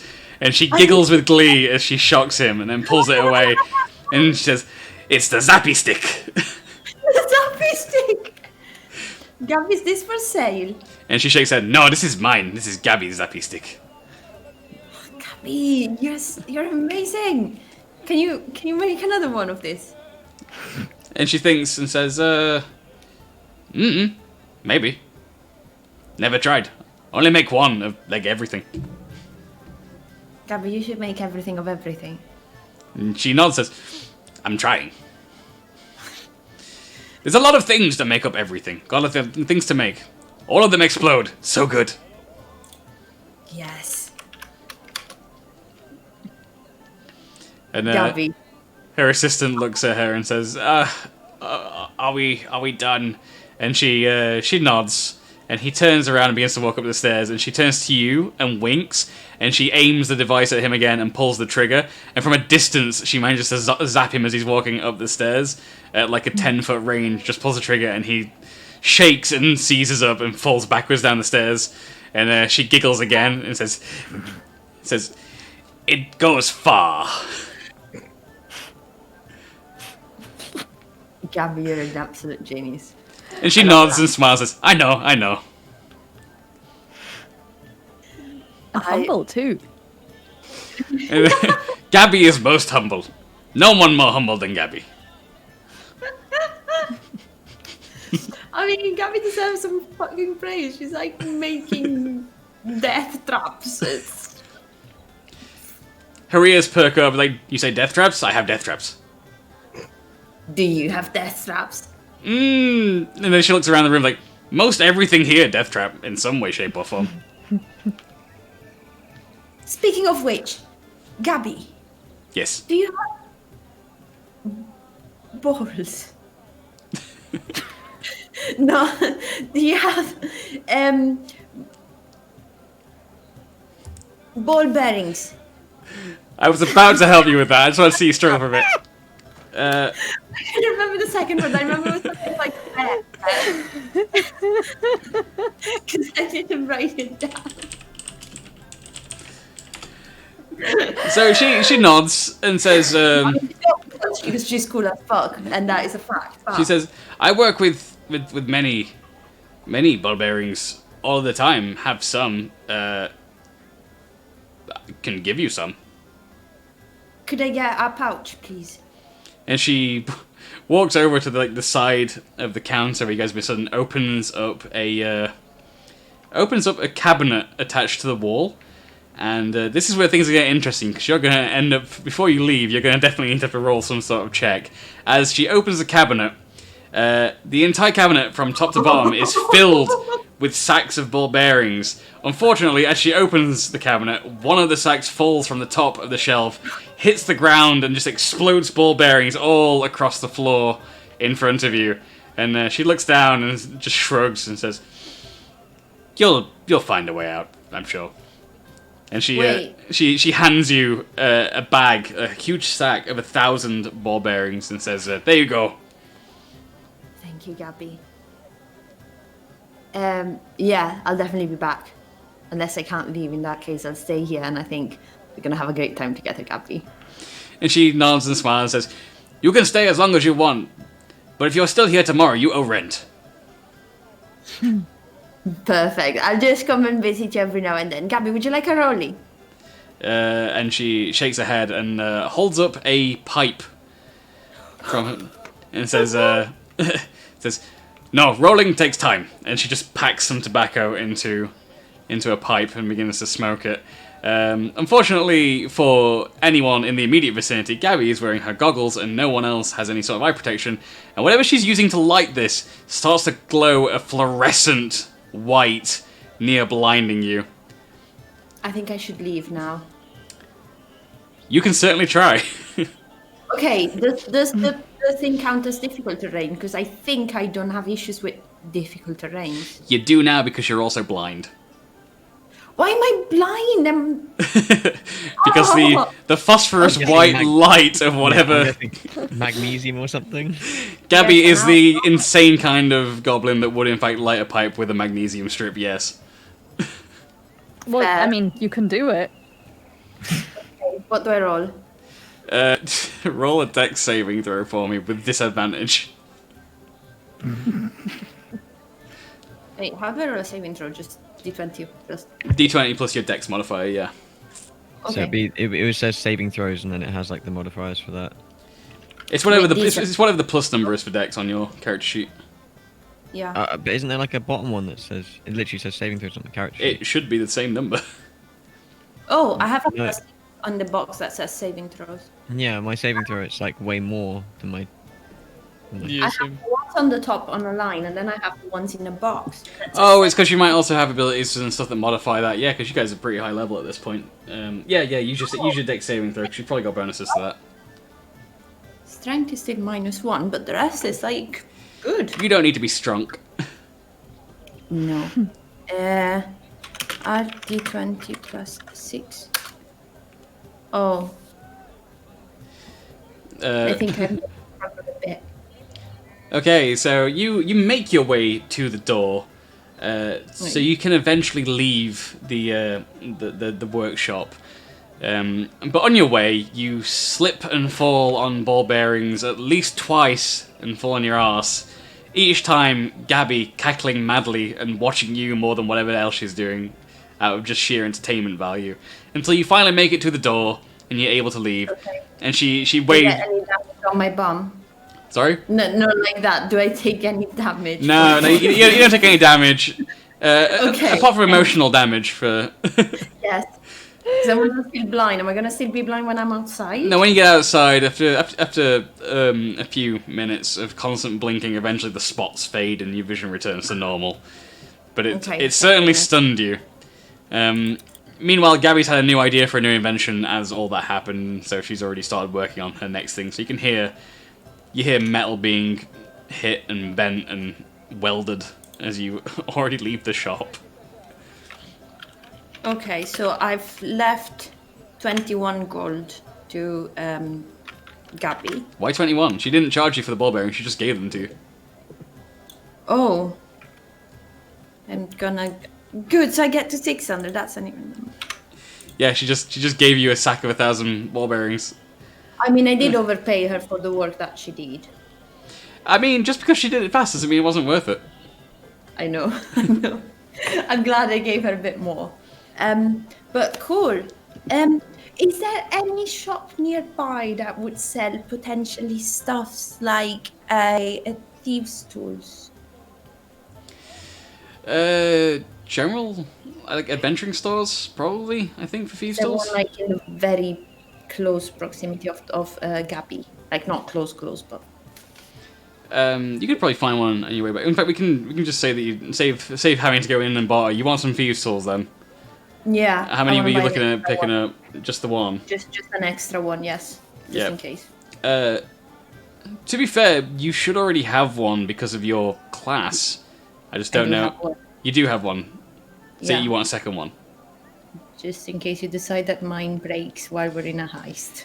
That is fair to be fair. Okay. Yeah, we can help you with that. I come prepared. I'll find the price during the break, and Okay, so you can add another one of those to your character sheet perfect. because that'll be just standard adventuring fare that you can buy fairly easily.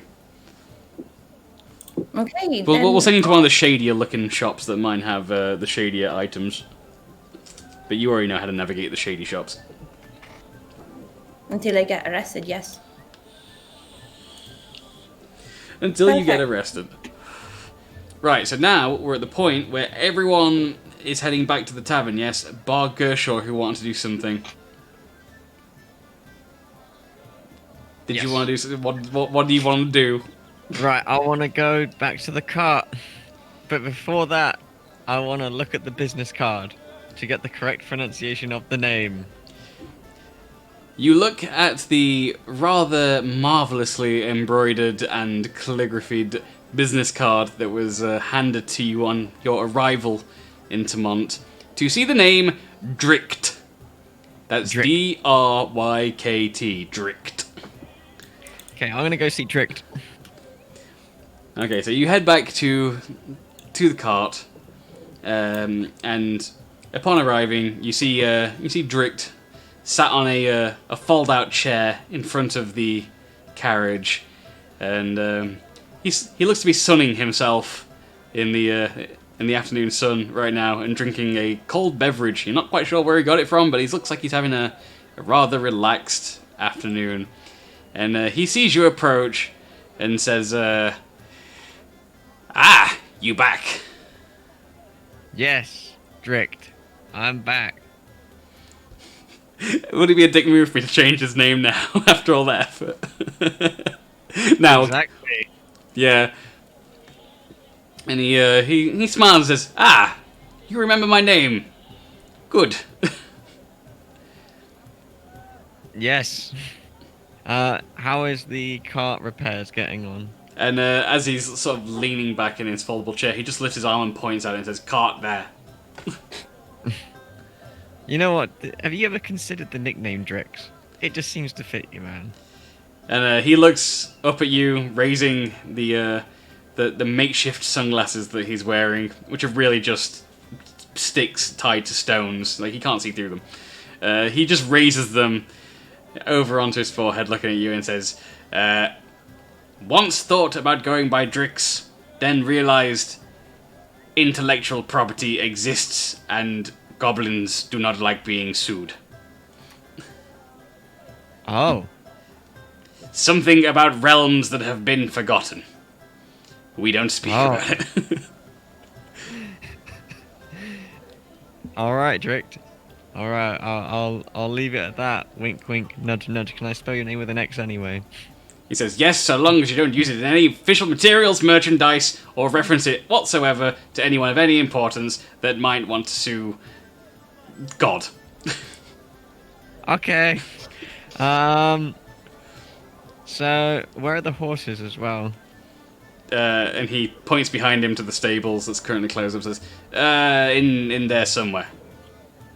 Yeah, and I forgot we're all square, aren't we, in terms of payment? And he thinks and says, "No, you didn't pay yet." No, how much do I owe?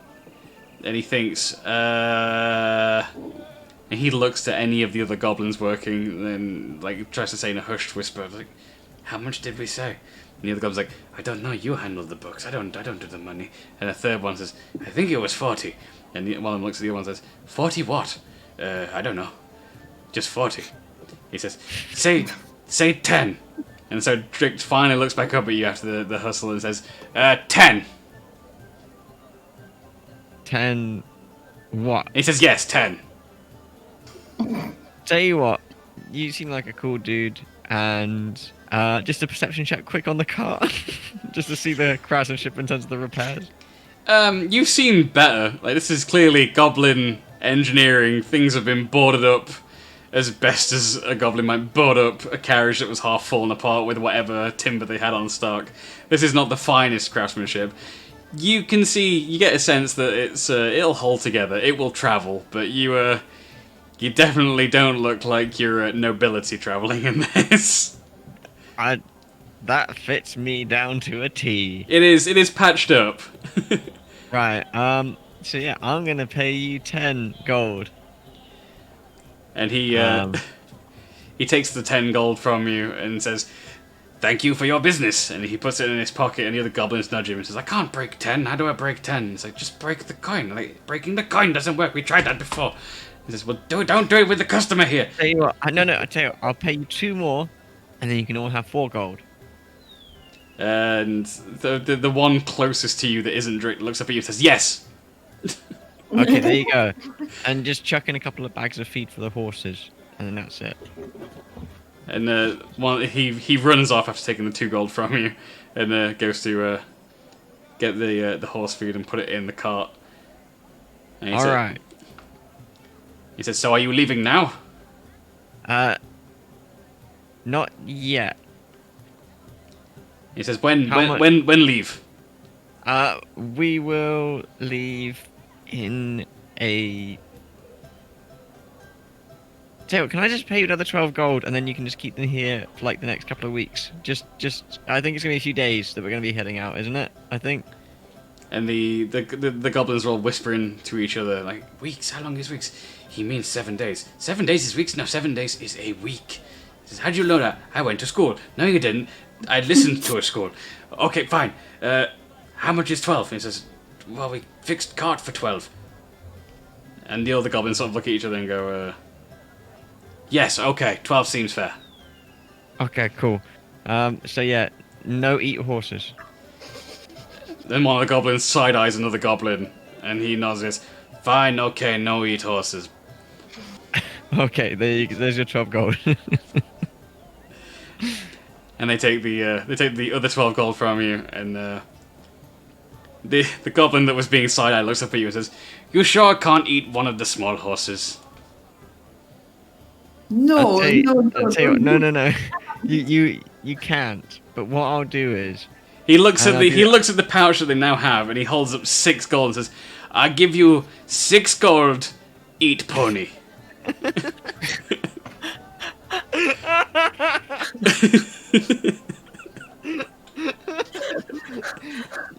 as much as my brain wants to say yes, I'm going to say no. But here's what I will do for you, my man, because I like your brazen actions. What is your name? He says, Dract. Dract is brother. Alright, well, Drac, don't tell the other goblins this. And I just make sure that they're not listening when I say that. They're all now arguing over the little sack of money that you've given them. Yeah. So I give 1 extra gold piece to Dract and say, why don't you go and buy a nice meal at the Red Mullet? And he shakes his head and says, no, Dract no longer allowed at Red Mullet. Are you allowed anywhere else? There, it's limited. Take this. He says, it's for good reason. Last time in Red Mullet, maybe drank too much. Oh, that's all right, man. Maybe goblins vomit all over bar top, and then all over bathroom, and then all over customers, until eventually barman kick dragged out. Well, that sounds like a good night. So here's what. Was good night for me. I'm gonna give you this gold piece. I want you to take it to my friend Gol. You won't miss him. He's like 7 foot tall. And he has this phrase. He says this specialty dish, and you're gonna go to him and you're gonna ask him for it, and just say Gershaw sent you, and ask him for meat de stick. At the sound of the words meat to stick, the other goblins immediately stop squabbling and look over at you and gasp.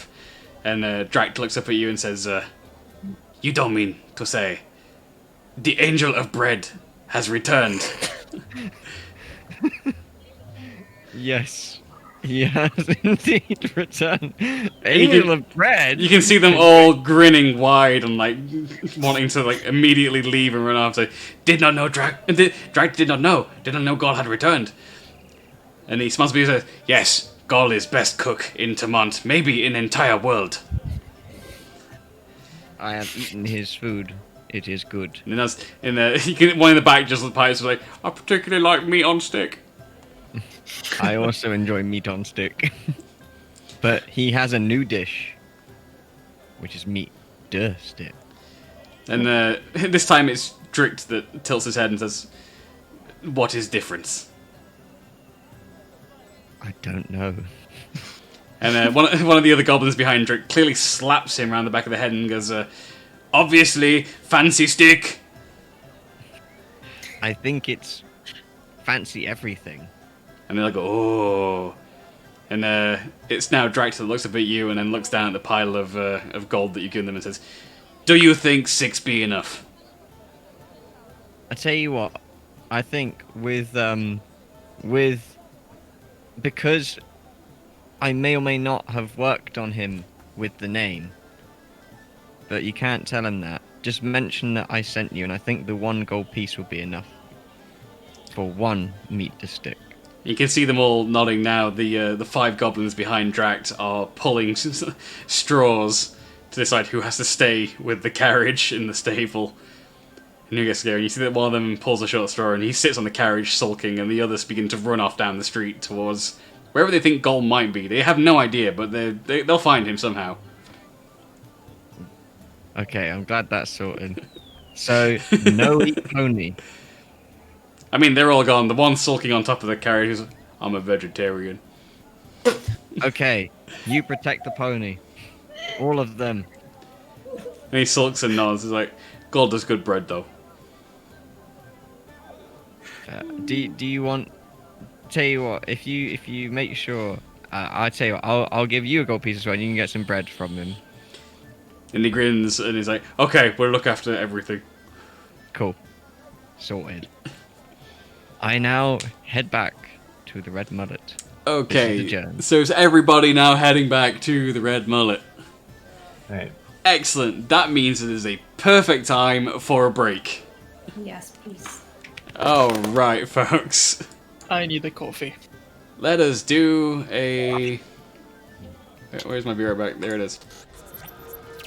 Alright, we're all going to take a very short break, but in the meantime, feel free to do a drop using emotes, which I am doing right now. I'm going to drop that Snevin. And let me go check and find out what on earth is going on in chat. I think we've had some follows as well. Okay, so we got Dark Knight 19322. Lan He, and Roland the Bard, and Time Lord's wife.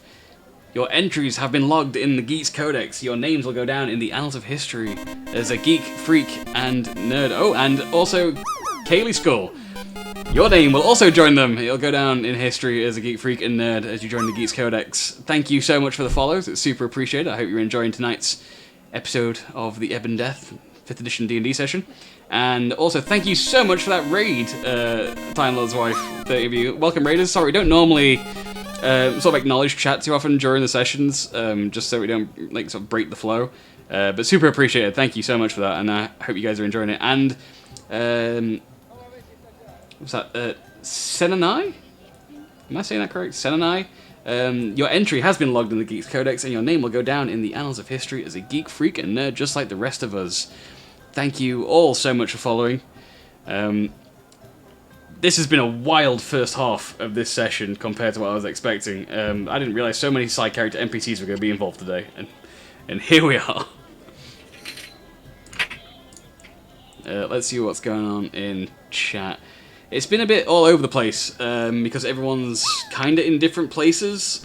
Literally all over the place in different places, doing different things during this whole like shopping spree pre-heist planning that's been going on. So hopefully, once they all reconvene together as a group in the Red Mullet Tavern, we can start planning out what's going to happen next. Exciting thing. I realised I should have used my Be Right Back frog. Ah. And not just the, OBS thing. You can save that for future moments where you have to deal with the spirit of music possessing your I'll body. make a Be Right Back screen for D&D. Oh my god, I'll have to do that. That'll Yes. be amazing. Could you run me once more through what I actually put in the character sheet for those knuckles? Do you have the brass knuckles stuff that we had the other day from the D&D wiki? Oh god, yes. Yeah, just if you can't find anything now between sessions, I'll find an equivalent item or homebrew the item on D&D Beyond somehow. I think you can do that, and we'll get it on your character sheet just to make it easier. But if I did say it's a +2, not a +1, so you currently have the only +2 magical weapon currently.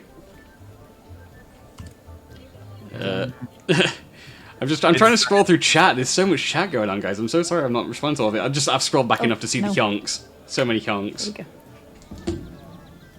we go. Oh, what was this one? Your text here. What? What's this one? Oh yeah. Okay. I've just forgotten what all my scenes are.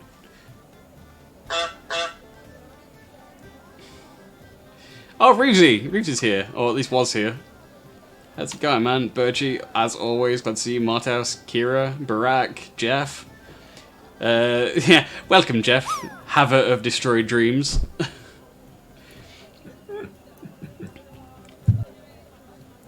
Am I missing anybody from the other game? Oh, Tree Boy's here as well. Did I say Tree Boy? What up, everybody? The usuals. James T, Timeless Wife.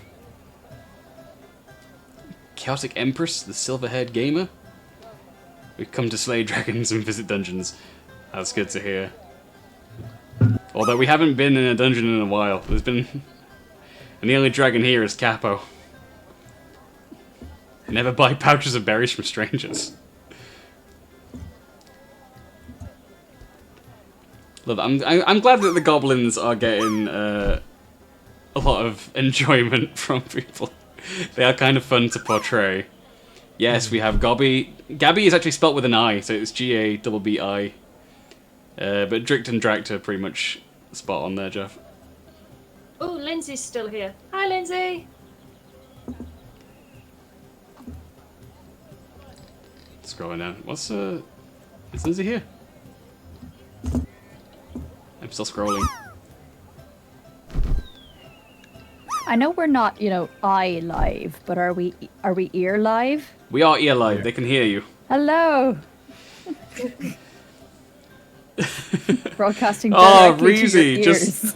just made it there.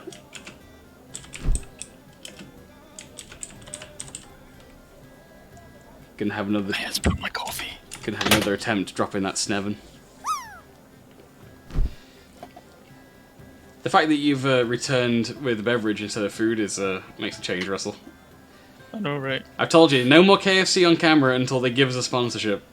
Can I just call it like Kevlan fried chicken? And then be like, Fried chicken.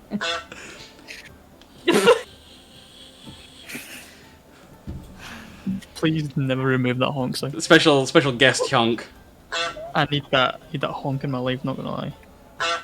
Don't we all? Caress. I can't wait to see what Hyunk gets up to in the future. How about you, Hyunk? How are you feeling, Hyunk?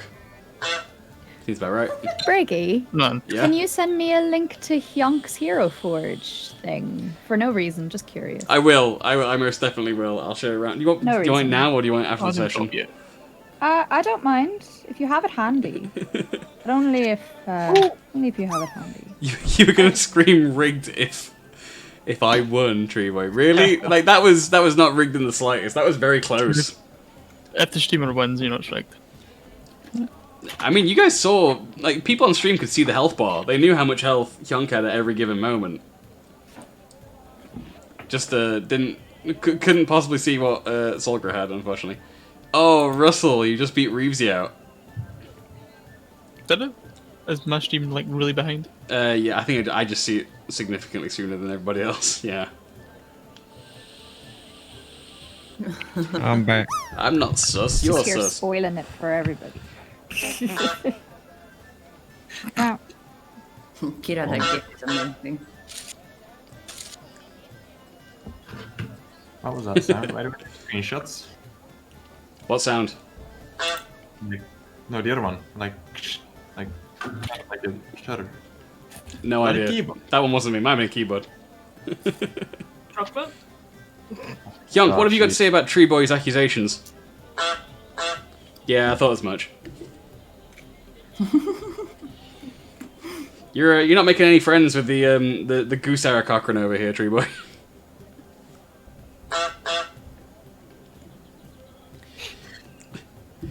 Okay, I think that's it for drops, more or less.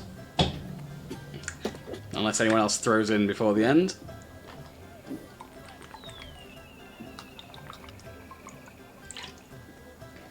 I think we've yonked enough. Also giving me a chance to hydrate and stop talking for a minute, because that's probably not going to happen for another 2 hours. I love the idea of a one-shot campaign where it's just Hyunk is the Just like a- and you just have to try and decipher what he is. It's a spin-off. The origin story of how Hyunk met Beebs. That could be a TV show. How Hyunk met Beeves. And the roles are reversed at the start. Oh, Birchie, no. No, Birchie. Jesus. I hate it, but I also love it.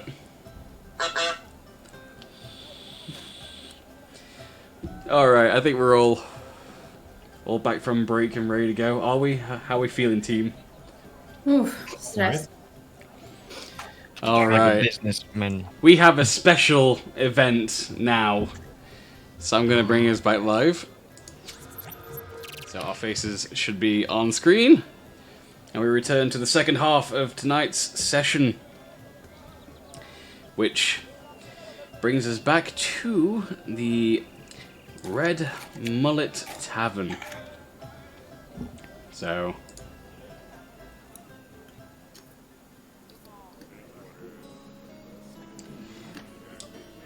one by one, or in groups in some cases, you each return to where you started, at the Red Mullet. And any yonking going on in that tavern? No, he's not actually there, that's just in your mind, you all miss Yonk. So you each return to the tavern, and things are kind of relaxed in here, initially, until you hear various discordant sounds coming from upstairs. It would appear that is where the performing arts are being judged in the city of Tomont. And once all of you have reconvened at the tavern, and the last of you have dribbled in to find a seat to chill out and begin preparations for what's going to happen, you see a young woman with a lute race down the stairs in utter tears as she streams past you guys, slamming the door behind her, and a rather harsh voice from at the top of the stairs yell down, "Next!" And you see this time you see an elven man stand up with a flute as he ascends the stairs, trying not to look terrified, and that's the last you'll see of him for a short while as he heads upstairs. A few moments later, your favourite barbarian sits at the table next to you after emerging from behind the bar.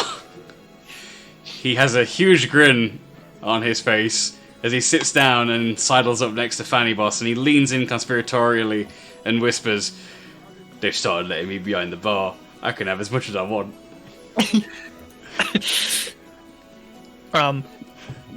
Any chance you could have me some? And he pulls out from from behind his cloak what looks like it could be a hip flask, only it's about the size of your torso. And he slides it across to you and says, "I managed to fit half a keg in this," and he hands it over. And funny both sides. He's trying to hunch down to your level and like palms on the table, and he's craning his neck. He's like, "Don't let the staff see you. They might get a bit fussy." But what, it'll be gone pretty soon. And the two of you fill up several of the cups that John's brought with him from the giant flask, because he slides it under the table between the two of you. And he looks up at M and says, "Weren't you supposed to be doing... weren't we supposed to be... something about performing arts? I've been hearing noises all day upstairs." Yes, we're signed up, but I think we're gonna be lost. And he looks at the rest of the party. He already knows that Fanny Boss is having a good time. He's trying to gauge the attitudes. Like, are you aren't you all excited? This should be fun, right? Yeah, what am I doing in this, by the way? I said yes to it, but I've no idea. And John nods. That's a good question. What are you doing here, Gershaw?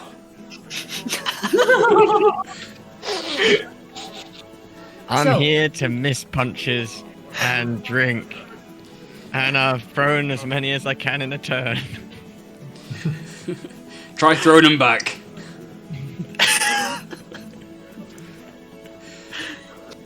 So we're gonna portray the story of the phallic barbarian tonight. Say no more. I exit to an alleyway. Sure. Whatever. Watch him get kicked out. Oh, John re-enter. leans into Solgra, who's on his opposite side, as Gershon gets up and leaves, and he whispers, as best as John can whisper, like, "Is he doing that thing where he breaks his own nose again?" And he looks at you, then he gestures to himself, and he says, "He has seen 2 barbarians so far on a regular basis. At which point have either of us broken our nose?" And he just leans back in his chair and drinks. Says, "I don't think that one's very perceptive, is he?" And whilst that happens, the sounds of crunching happen as I punch myself in the face. You successfully And you managed have- to make your nose bleed and crumple your face even more than you just had done. And then I use the blood and smear it all over my face and re-enter the tavern. And as I sit down, I say, "Don't worry, guys. It's me, Gershon." Oh, we knew. Can we roll a perception check? You don't need to roll perception for that. Roll a 1. The phallic barbarian? Is that you? How could you see through my disguise? It is perfect. Gershon, you know there was no need for that right now. What do you mean? Well, you know what? Never mind. It's commitment to acting. Yes, method acting. The best way. What else am I doing in the play? Okay. I've had some thoughts. Here is how it's gonna work. We're gonna have Osgur narrating the tale of the phallic barbarian. Gersha, you'd be the phallic barbarian himself, which goes under the common name of Sharger.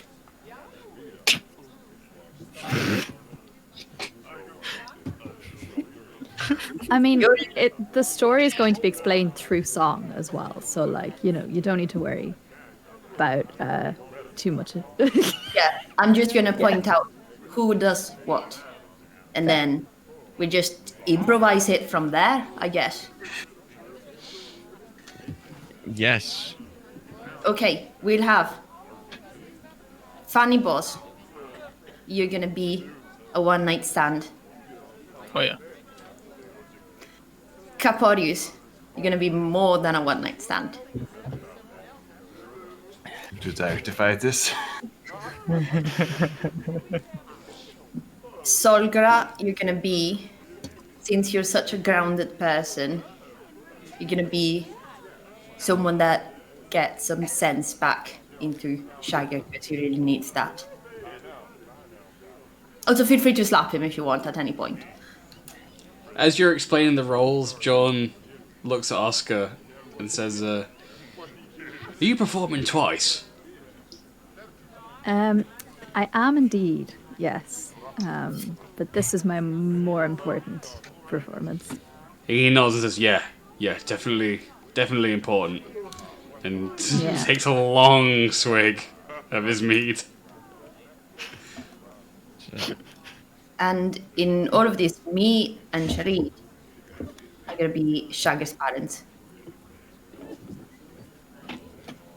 So that we can act disappointed in him if we need to, which we probably will. Oh, perfect. I know, So, right? as M is explaining what's going to happen to the party, you hear a loud bang from upstairs, followed by raised voices, which eventually culminate in screaming. And moments later, the elf that you saw walk upstairs emerges as he, as stoically as possible, walks across to the bar, grabs a bottle of whatever looks the strongest, knocks the entire thing back in a single go, shudders slightly, turns and begins to walk to the exit. As he walks past the party, he looks across at you and scowls and says, "I I think you're next. And with that, he leaves the red mullet. Did you, before that, I tried to get his attention. Did you mean Oscar or all of us? And he just waves a hand at you in a huff and leaves through the door. Thank you for the information, kind sir. Oscar, do you want to go up and check and then call us if it's all of us? Yeah, I'm gonna go up and check. So Oscar ascends the stairs, and you find at the very end of the hallway at the top of the tavern, a door is open into what is a much larger empty room than what you guys have been used to in terms of your accommodations. It looks like a small hall, if you will. Like it's four walls, evenly spaced. It doesn't look like it's been used for anything other than functions. And sat opposite you is a table with 3 figures staring you down.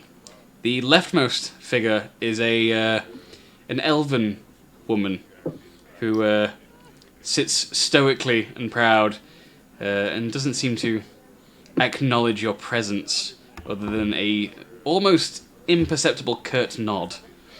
The middle of the 3 is a human who fits the bill of any fantasy wizard that you've ever read a story about in the many tales of the Second Age. He's even got the pointy hat and everything, and the long white beard, and he smiles happily at you and gestures for you to come in. He's like, come in, and then he looks at his sheet and says, was it just you, or was it you and a group? Things have been mixed up a little bit. I mean, the group can go first, so I can call them up. They're just downstairs. And he nods and says, yes, a group would be interesting, wouldn't it? And he turns to the person on his left. And on his left is what looks to be a human woman with long raven hair and a pale complexion. And she just sort of wisps her hand at him and says, very well. Cool. I'll run down and grab them now. So I go down and get the others. Roll a perception check for me. Oh god. Okay. Oh god. Let's see if I even remember. Okay. Oh, hang on. This is going to take me like longer than it should. You want me to get your numbers up? D20, it's a 9. I think you have. Yeah. Fuck's sake. Sorry. The highest perception skill of the entire... No. It's a 7. Sorry, it should be 7. 9 is performance for you. Yeah. Yeah. It's still pretty damn high. Sorry. Whoa. Oh my! Crit. Wow. Nice. Okay, so you actually managed to make it all the way halfway down the stairs, and still, through some superhuman feat of being a wood elf, your pointy ears are able to pick up the conversation happening in the room since the door was left open. And throughout that walk from where you were stood back to fetch the party, you hear the two voices intermingled in a hushed argument. First, the woman's voice, possibly addressing the wizard in a huffed tone, is saying, "Why did anybody insist that I had to deal with this charade of a festival? I absolutely despise these people." And you can hear the voice of the wizard say, "Oh, don't worry about it. We have to keep up appearances, and I'm sure we'll find someone that appears good in some way, shape, or form." And you hear that sentence trail off as you make your way downstairs. Okay.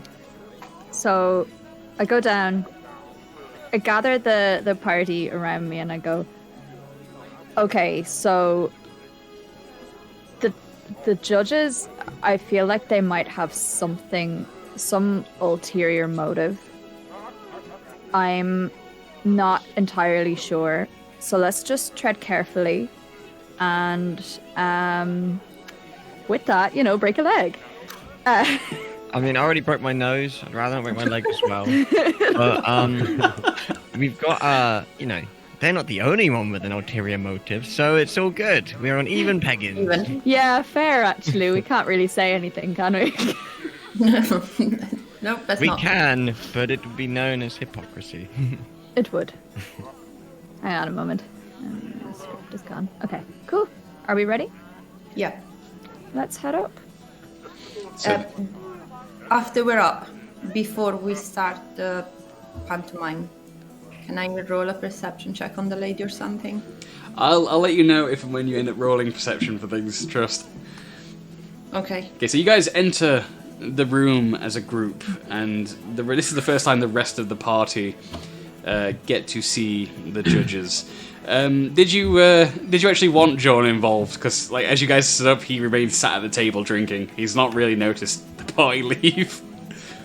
I feel bad, but we didn't write him in the script. It'd be nice for him to come and see, but I apparently. mean, he could, I guess, part narrate. I don't know. He could, because... Okay, I'm making a decision that John has remained downstairs as you guys were sort of half discussing it on your way up the stairs, but no one actually bothered to inform John that you were having this discussion. So now you're in the room. John is downstairs drinking, and as the 7 of you enter the room, the elven woman stands up and she closes the door behind you, and then very gracefully returns to her seat and begins to eye each one of you, trying to get a reading on you. And the wizard is the first to speak. Well, the wizardly-looking man, at least, is the first to speak. As he smiles and tries to be as amiable as possible. And he says, "Oh, there's quite a lot of you, isn't there? Do you have a group name of some kind? Is it like a band?" Not exactly. The 7. You're the 7. The Sneven. The Sneven! Excellent name. I have no idea what it means, but what is it that you do? Well, we're gonna show you if that's okay. Please, I look forward to it. Although I hope I have something I can write down in my notes for whatever it is that you're doing. It's just got your names and nothing else. We actually transcend genre. You probably haven't heard of us. The elven woman tries to hide a scoff. This is performance art. It doesn't really fit into any of your, preconceived boxes. No need for a perception check on this. The wizard very quickly turns his head to the elf and, trying to be under his breath, he says, "Did he just say performance? I thought this was the performing arts. Why does no one tell me these things?" And you can clearly sense that this man is out of his depth. Then he looks up at you with a smile, assuming that you didn't actually hear anything he said, and says, "Yes, of course. The arts, yes. I'm very, very, very knowledgeable. Oh, I've seen many arts before. I love the art. I can't wait to see what you have for us." And says, "Please, do begin." We'll get started. Can we turn down, Sirenscape a little bit? We can. Well, you can do it locally for yourself. I'll turn it down on stream as well. Yeah. Yeah. So I have dropped that right down. It's barely audible in the background now.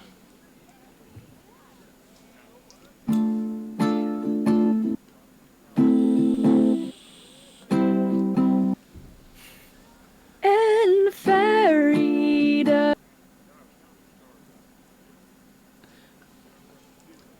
Hello, hey, your mic is cutting out. Cutting out. What? Your It mic could have just been like started cutting out. Could be noise suppression. Oh shit. Okay. There, it's beautiful. Yeah. They hearing the whole thing. Okay. Make Hang on a sure you take moment. all the echo cancellation off and stuff. Yeah. Yeah. It will just block out. I'm so Let's very try excited that. for this. Is that better? I don't know, try and play it. That is better. Yeah, there we go. And Farida's where we lay our scene. A hero lusts after a dragon-esque queen. He's neither vegan nor vegetarian. The people call him phallic barbarian. And while his great powers cannot be ignored, well, they're contingent on his ability to, well, brandish his sword.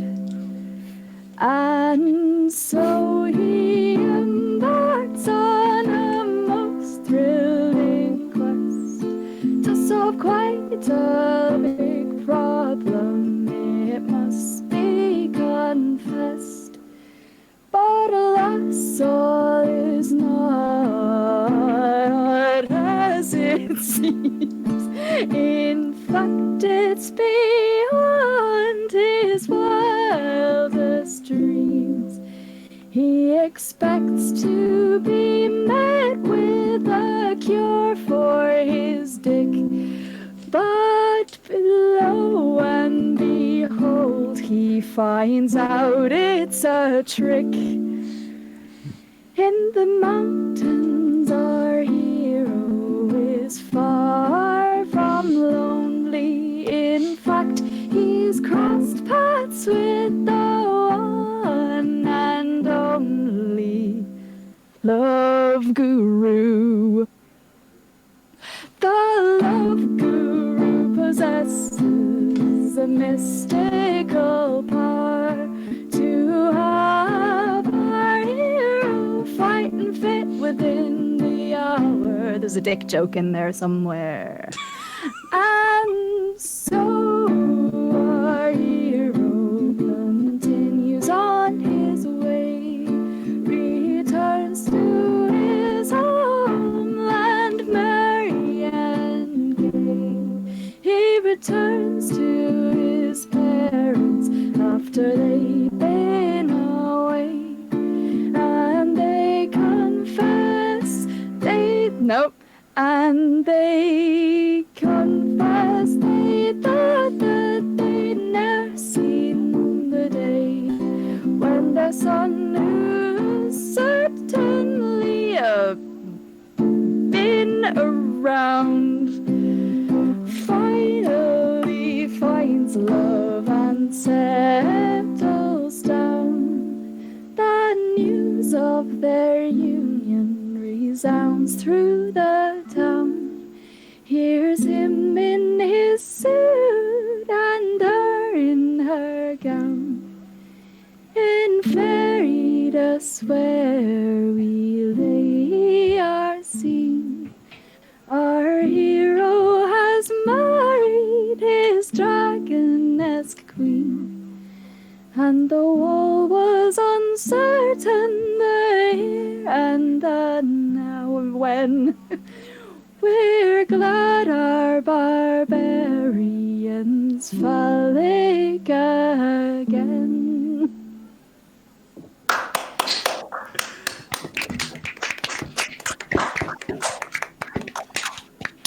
In character, I didn't make any mistakes. Okay. It all started on what seemed to be a normal day in Titmont. Shagger woke up, and little did he know that that very one day would change his life forever. He got up and walked downstairs to the kitchen. You're muted, Sharid. Son, you're up late again. Were you out again with that fanny boss lady? Whatever, leave me alone. Oh, I tell you, she's not good for you. I'd be so happy to see you settling down with Caporius. Yeah, sure, whatever. Where's breakfast?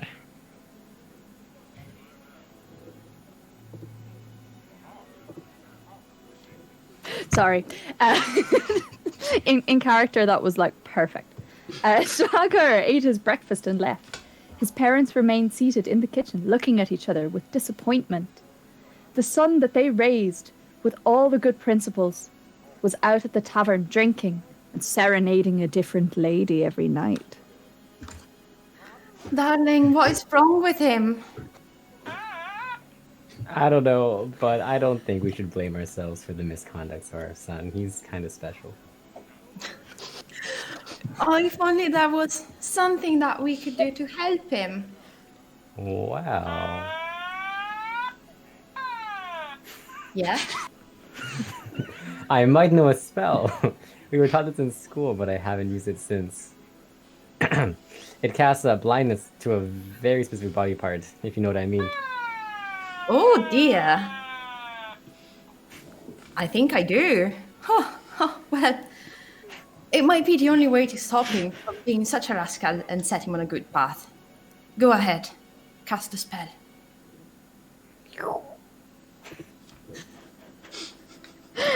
As his dad cast the spell, a black fog filled the kitchen. The smoke faded to an invisible cloud, lingering out of the window in the direction of Shagar, who was blissfully unaware of his parents' desperate attempt to save him. Sorry. That's a performance direction. Yep. I can read. Hey. Oh man, there are some fine ladies here today. Shagar, will you stop giving the other ladies the eye and appreciate the beauty you're with? I do appreciate you. I know the other fine girls out there in the world. Wink.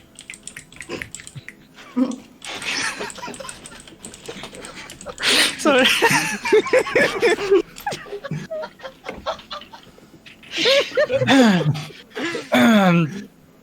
Anyway.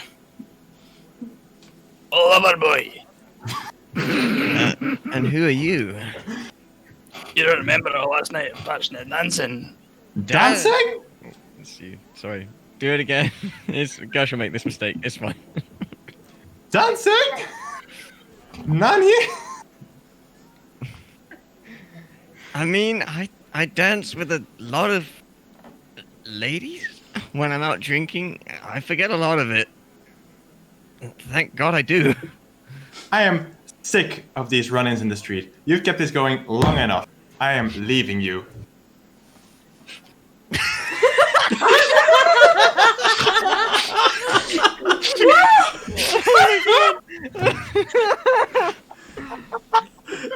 Oh no!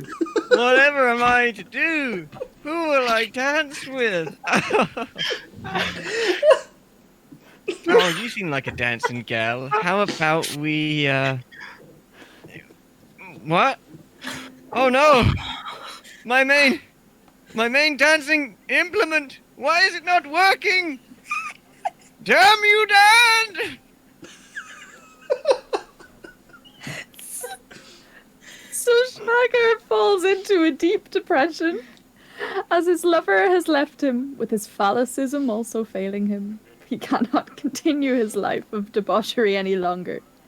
He wanders the streets, wallowing in self-pity, as he cannot return home with the shame hanging over him. He walked and walked, losing track of time, crying and shouting in despair.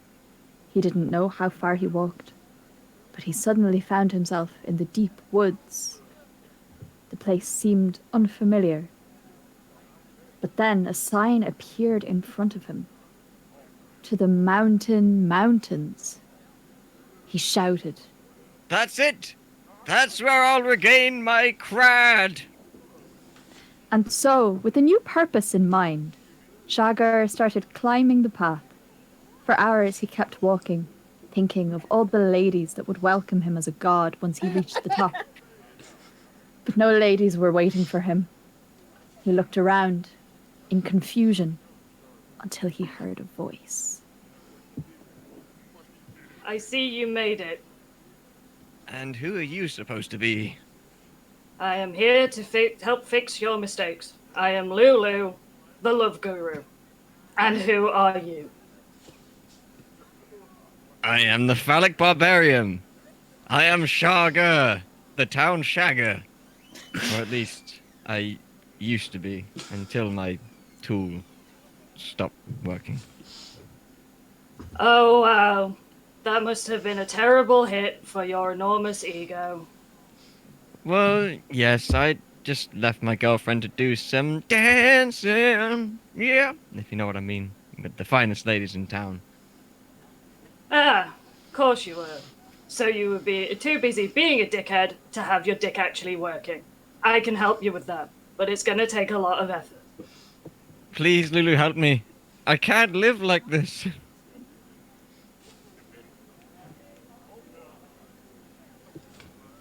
And so Lulu and Shagar talked for the whole day. He seemed to have understood his mistakes. He bid farewell to Lulu, the love guru, and made his way back to Titmont. As soon as he reached town, he immediately entered the tavern. But, like, really? So that was just a huge waste of time? Oh, wait, no. Shagar went straight to the barmaid. Caporius, I'm so sorry I've been such a twat to you. Please forgive me. I will never seek for anyone else's attention if I can stare into your beautiful eyes for eternity. Please, love of my life, will you marry me? Oh, Shagger. Oh, boy, Shagger. I suppose. I thought this day would never come. But I suppose I will marry you. I really did not see that coming. Oh, well. So the two lovebirds rushed to the center of town to shout their eternal love to the whole city of Titmont before running to the church to get married. Shagar's parents made it just in time for the improvised ceremony. Oh, darling, I don't know what happened with your spell, but look.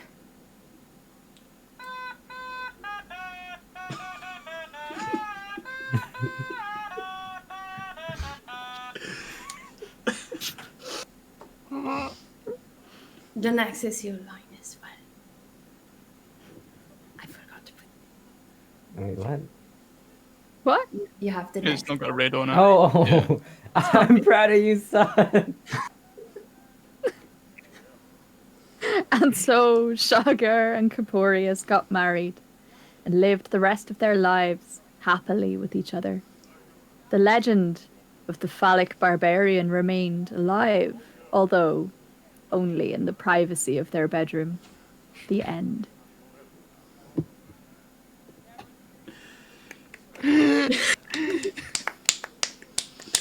That was incredible.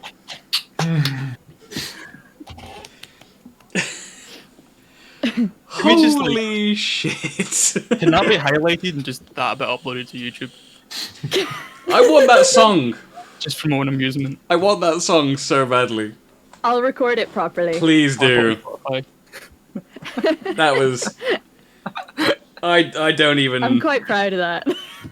You I wrote should- most of that like during the last session. Who wrote most of that script, by the way?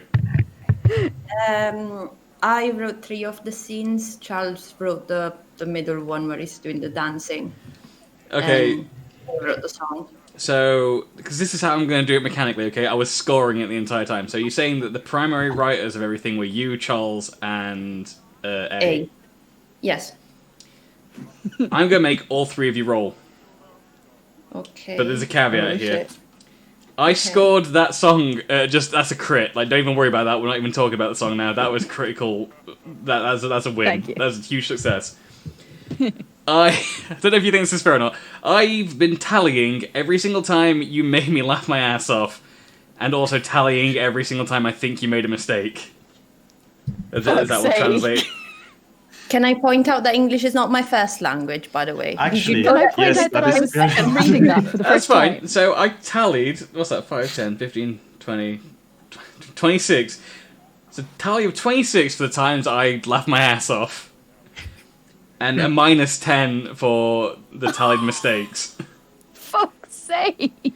So that is going to be a roll of a d20 What was the mistakes? plus 16.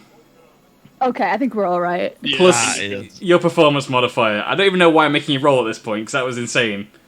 Oh, plus my performance modifier. Yeah, so is plus it would 9. it would be plus 9 plus 16.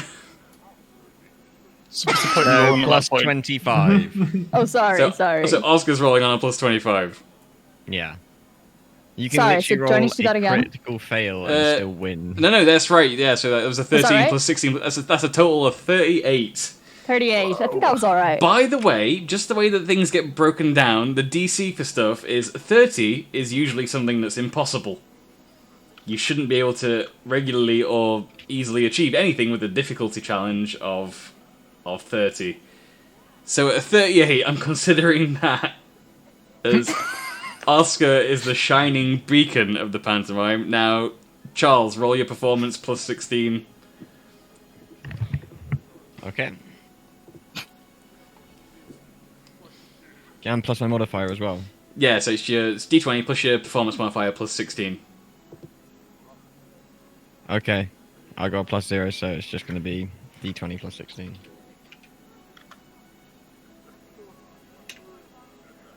Oh. That's not how you Sorry, I know how to do things. 18.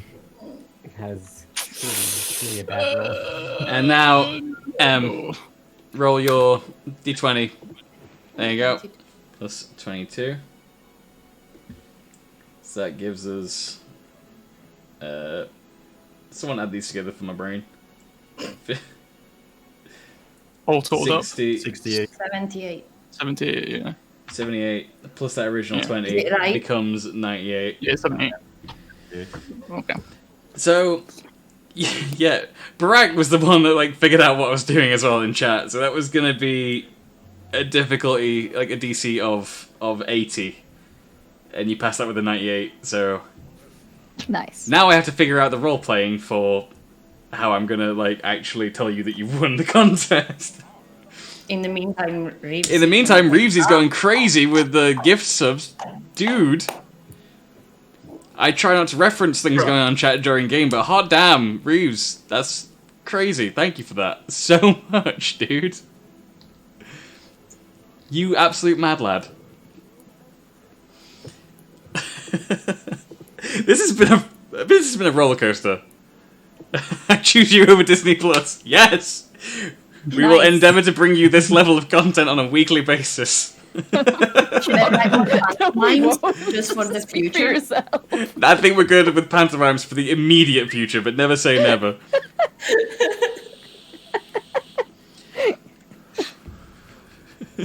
What were the mistakes, by the way, that you mentioned earlier? Anytime someone started a line and flubbed it and had to restart the line. Or when Cactus was meant to say the next line, but it wasn't written into the script for him to say the next line, and it was just When I dead silence. accidentally read a stage direction. And the reading of stage directions, yeah. To be fair, It wasn't in italics, in fairness. I don't know if you guys like rehearsed that, but that was like No. that was like a minus 10 total. So that was 10 that I checked down for taking away. Whereas it was a plus 26 for the times that I thought it was hilarious. Well, Okay. sometimes I That's just pretty marked the negative because I didn't like what was being said. Because I can't remember exactly what it was. I'm sure I'll remember it and clip it at some point. But there's a line that Charles had as Gershaw that I was like, okay, that made me laugh, but also I hate it. So it was like very much a thanks I hate it moment that got marked on both. So it cancelled each other out. Oh, brilliant. So yeah, you guys absolutely nailed that. That was a treat. That's amazing. That was so much better than I imagined it was going to be. We should make more theater. That's We should madness. give it the adventuring. Okay, how are our three judges actually going to react to this in universe right now? Let me figure it out. So throughout the performance, the elven woman sort of remained as stoic as possible.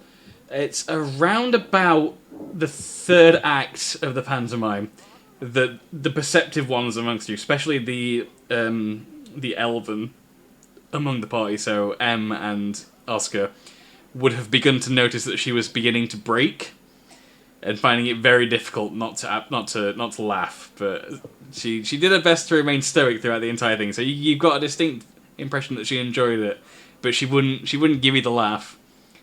She's more difficult to break than that, but she almost went. The wizard, on the other hand, whilst being utterly perplexed immediately, like he enjoyed the song, And then the play started, and he's not sure what's going on, where he is, or what's happening. But by the end of it, he's already doubled over on the floor. He's still laughing right now. Yes. Nice. Like, he can't stop. And the last woman, however, has remained sour-faced the entire time and has been glaring at the party throughout this entire pantomime. She is entirely humourless and will not give you even a chuckle of mirth in the slightest. She's looking at you more with hatred and disgust than anything else. She's exuding a level of hatred that you've never seen before. And she refuses to speak, so the elven woman pipes up first, gently kicking the wizard-looking man to try and get him to be quiet so she can speak, because he's still laughing his ass off. He's quoting parts of the pantomime to himself and laughing all over again. And so she says, that was a very interesting performance. I hate to admit it, but I did rather enjoy it. And she says, you have my approval for this festival. And she starts writing things down but says no more. And the wizard finally getting a grip. He's wiping tears out of his eyes. He's still chuckling. And before he says anything regarding the pantomime, he looks directly at Gershaw and says, Tell me, what is this crad that you speak of? Well, it is a word, but it means cool, rad, awesome, dude. And he nods enthusiastically and says, I've never heard that word before. Never. Not in any language. And I've studied 30 of them. Not a single language has mentioned cred. I really rather enjoy that. And he says, oh, yes, of course, I forgot to say, yes, you most certainly have my approval for this year's festival. I can't think of a better performance to take place in the palace. And, Fantastic. Firstly, can we rename the palace for that festival? Can we rename it the Phallus? And secondly, can I cast, just for the crack, can I cast Hideous Laughter on your one who's just sitting there sullen-faced? Just for the giggles. Quite literally. I don't know if we're through yet, though. No, true. Let me just go check. I just can't stand a joke falling flat. Neither Shagger can stand stuff. Never mind. Yeah, I can't bring the search up. Hideous. I know we're all really through you. This is really dumb, actually. Why am I doing this? Oh no, this is interesting. Just out of need for validation. This is interesting. Never said this before. This is DLC. If it wasn't interesting, I wouldn't have to go and make sure I knew exactly how Hideous Laughter worked. So they've got to succeed on a wisdom save while they start laughing. Roll for it. Okay. What do I roll? Oh wait, no, sorry, I have to roll for it. What's your wisdom? What's the save against? Sorry, for your Hideous Laughter, it'll be on your character sheet. Your spell DC. Oh shit! What? My what? So in your spells for Hideous, at the top of your spells, there'll be a spell DC. There'll be a spell DC. Yes, save DC. Yeah, what is it? 14. 14. So she's got to make a save over Out that of 14. character, do you know who this woman is? No. Am I supposed to? Oh shit. You Oh, gonna shit. die. No, the bad die. Oh shit. It's okay. Sharger Hope you roll. could save the day. Hope you roll well. So I didn't. Yeah. before okay. she has a chance to speak, you try to subtly cast Hideous Laughter on her in order to make sure that she's laughing with the rest of them. And for a fraction of a second, you see her lips twitch, almost becoming a smile. before her eyes widen and she stares daggers at you. And trying to keep an even tone of voice, she says, "Such magics will not work on me. Try your luck in parlours, child." And she leans back and says, "I do not give you my approval for this year's festival." And the wizard smirks and nudges her before looking very terrified for a split second as he realises what he's done. Then he looks back up at the party and clears his throat and says, "Well, it appears that you still won, as you are the only group who has received more than one approval for the festival. So it doesn't need to be unanimous. Well done, you are this year's winners." Well, yeah. I went from Thanks. being the favourite to the least favourite pretty damn quick there. You were never the favourite. Oh.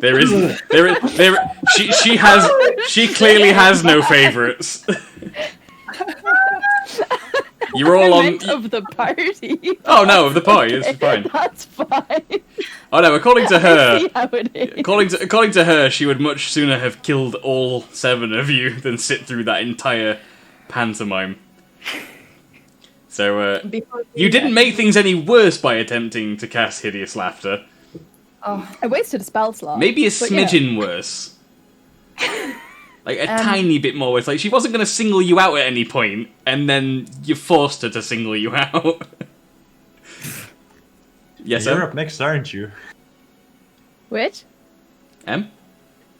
before we go, can I perception or something the lady to see if I recognize if she fits a description that I have? You have an inkling that she fits the description because you're hyper aware of it, but you've never seen the person whom you think the description is of. It definitely piques your interest, but there's no way for you to know. Yeah, well, it looks like her, and she's in the right place. She fits the To be fair. description, but the description is a little bit vague. Yeah. Let me Gershore this. No, Who are you guys? No, my god. And the wizard looking man is the first to speak up. He says, you're the very first person to have actually asked us all day who we are. We've heard from everyone. My name is Rintin. Rintin Leopold Pernicus V, and trust me, that's a very difficult surname to say, but that is how it's spelt and said. My family, they range from far, far away. Not quite interdimensional travel, we haven't quite perfected that one yet, but no, very far up north. I mean, it's an interesting tale, and before he even gets a chance to like go into it, the elf woman sort of just smacks him on the side of the shoulder, and he immediately shuts up. He's like, "Well, you can just call me Riff." And he's quiet. The elven woman says, I get it, because he's always riffing. And that is audibly said in character. the elven woman doesn't have a name, because before I give any names to elves, I have to consult my co-author on the subject. So she's just going to be a mystery name. Okay, question mark. And what about you? And Face of stoicism? so I was just checking to... No, I don't have anything loaded up and prepared for that. Don't worry about it.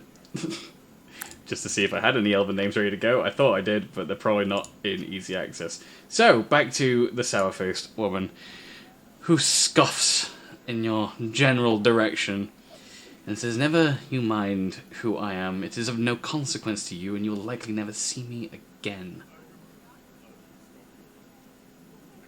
Your loss. And immediately she gets up from the table, walking around the back of the old wizard man and the elf. The wizard flinching slightly as she passes behind him.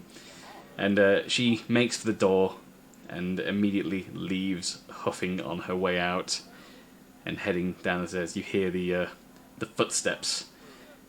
But you only hear the footsteps for, roll perception for me. Specifically A. Okay. And M. Both A and M roll perception. Big oof. And I need to... +7. Oh shit, okay. Made the dice visible again because I was checking secret messages. Okay, so You're a little bit shaken from being directly called out in that way. Hideous laughter hasn't really failed you before until now, and it's put you in a state of shock where you're not really listening too much to what's going on. However, because of their suspicions and intrigue, is specifically listening out as the woman descends the stairs, and you know that the stairs leading to the second floor here, because you've been in here long enough, you know that there's at least 10 steps, if not more. However, you only hear the footsteps descend 5 steps of the stairs, and then silence. Okay. What was she wearing? What color was she wearing? She was wearing black. Dude, it's 2021. Come on. What was she wearing? I mean, this is the person that I've been going after since like session 1. I need to know. That was in bad taste. I'm sorry. And as she's left, the wizard turns to the elf and shrugs. Says, "I suppose we're done today then. With only 2 judges, we can't really continue judging." And the elf nods at him and says, "Yes, it would appear the lady is not in the best mood today. Although I believe that's due to the imminent arrival of the acting emperor." And she looks over at the party and says, "You do understand you'll be performing for the emperor tomorrow?" No, that's cool though. And the wizard looks at Gershaw with a wry smile and says, "You could say it's crad!" Yeah. Wait, when's the emperor arriving? He says, tomorrow, I believe. Oh. Just in time for the end of the... Well, that's anything. So like, no, not the end of the festival. Yes, the end of... What day is this? And the elven woman says, "It will, of course, be the final day of the festival tomorrow, which is why we held the festival, because of Tristan's successful return from the campaigns in the south." He goes, "Oh, yes, of course. He was doing something with orcs. I don't really know. I just study things." And he looks at Gershon and says, "Tell me more about this strange language you have." And he kind of like takes Gershon up to like have a sidebar with his notepad. I was like, "Tell me all of the different words that I've not heard. I like crad. What else have you got?" And while they're conversing, we've got banad. It's like snad. What is snad? Is it like the Sneven? Yes. What strange dialect is this? Grammatical construct.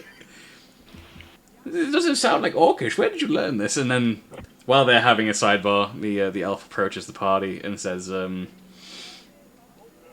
"I've heard rumours that the tournament ended earlier today." And she looks over at Solgar and says, "And I've heard that a half-orc was the victor. Would that be you?" Aye. Solgar, did you win? Yes. I'm sorry I couldn't make it. Well done. It's fine, I didn't kill anyone. And she nods, quite. This would actually be the first year ever of the festival that anyone has actually kept to that rule. Usually there's at least 3 unlucky souls per year. But all the same, well done. I heard you beat Hyonk, of all people.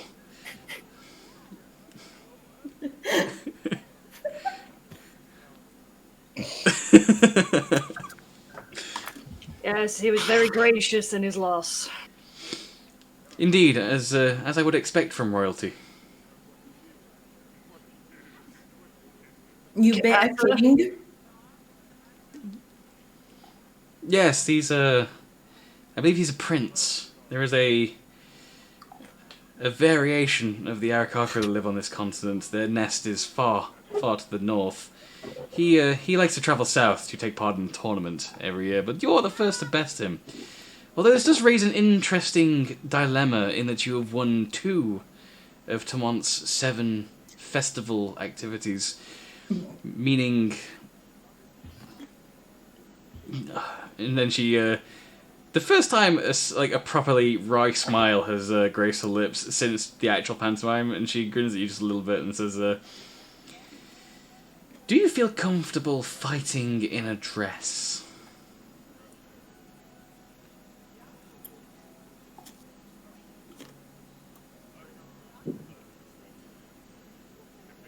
What do you mean? Are you saying that I have to fight tomorrow?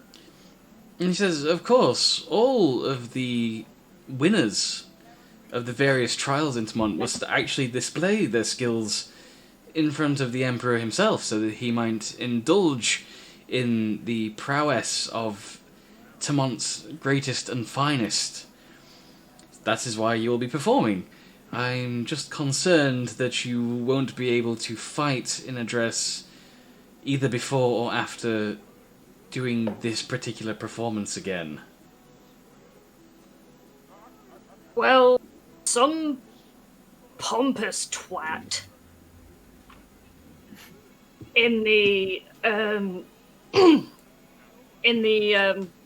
fighting pits earlier told me I had to wear a dress. So, is there any way I could take a change of clothes for fighting in?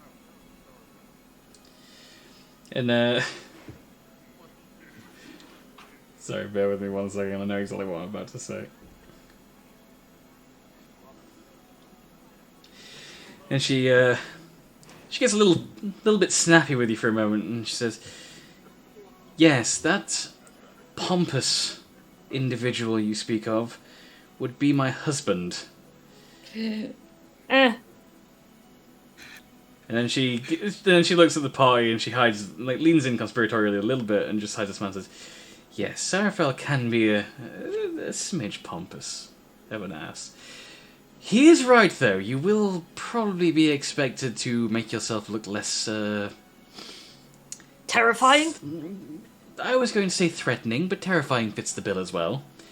I am aware of what I am, and I am very quickly becoming aware of what that means. "Yes, I imagine your life may have been filled with hardships due to your heritage. But if you wish to succeed in Tamont specifically, you would do well to at least pretend that you're not quite as proficient with that warhammer as you actually are. Diplomacy, dear, it is also a kind of fight."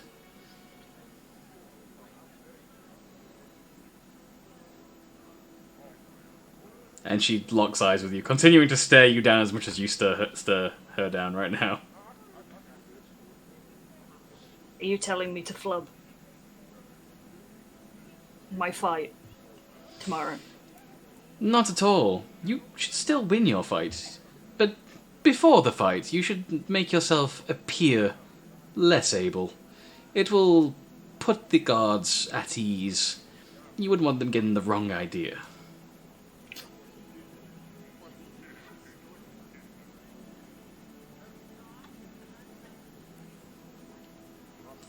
And she looks across the entire party and, with a smile, says, "There is a level of duplicitousness that you must take when entering any royal court. This is no different. If I were any of you, I wouldn't let them know who you are or who you're with." And she stares towards the door knowingly for a second. "It was a very, very good idea you didn't bring John upstairs with you. If I were you, I would not make it known that he is here and with, or in any way affiliated with your party, once you enter the palace tomorrow. That may cause unforeseen complications." And she gives you all a very uncharacteristic and quick wink and a tap of her nose as she gracefully glides out of the room, and you hear as she leaves just a sweet calling back of like, "I'll see you all tomorrow," and like that she's vanished. And then The wizard and Gershaw have no idea this conversation took place because he's too busy filling a notepad with everything that Gershaw can possibly give him as a slang phrase. And there's this one which I've been coming up with. It's a combination between bad and wrong. And as you do it, it's badong. He says, I would have said bong, but badong is far better. And he starts writing that one down. This is fascinating. I love all of it. And where did you say you learned this language? There is a thing which would require something called fourth wall breaking for me to even hint at. And he nods. I know it well. I believe it's sometimes known as the astral plane or the twitch.tv pop-out chat. Yes, you know of it. You see it too. I've been doing many years of research into the breaking of what they call the fourth wall. I summon arms of the astral self just to type this in character. Oh my god, is Gershaw actually going to physically break the fourth wall now into the Twitch chat? Oh my god. He's like, I am the phallic barbarian.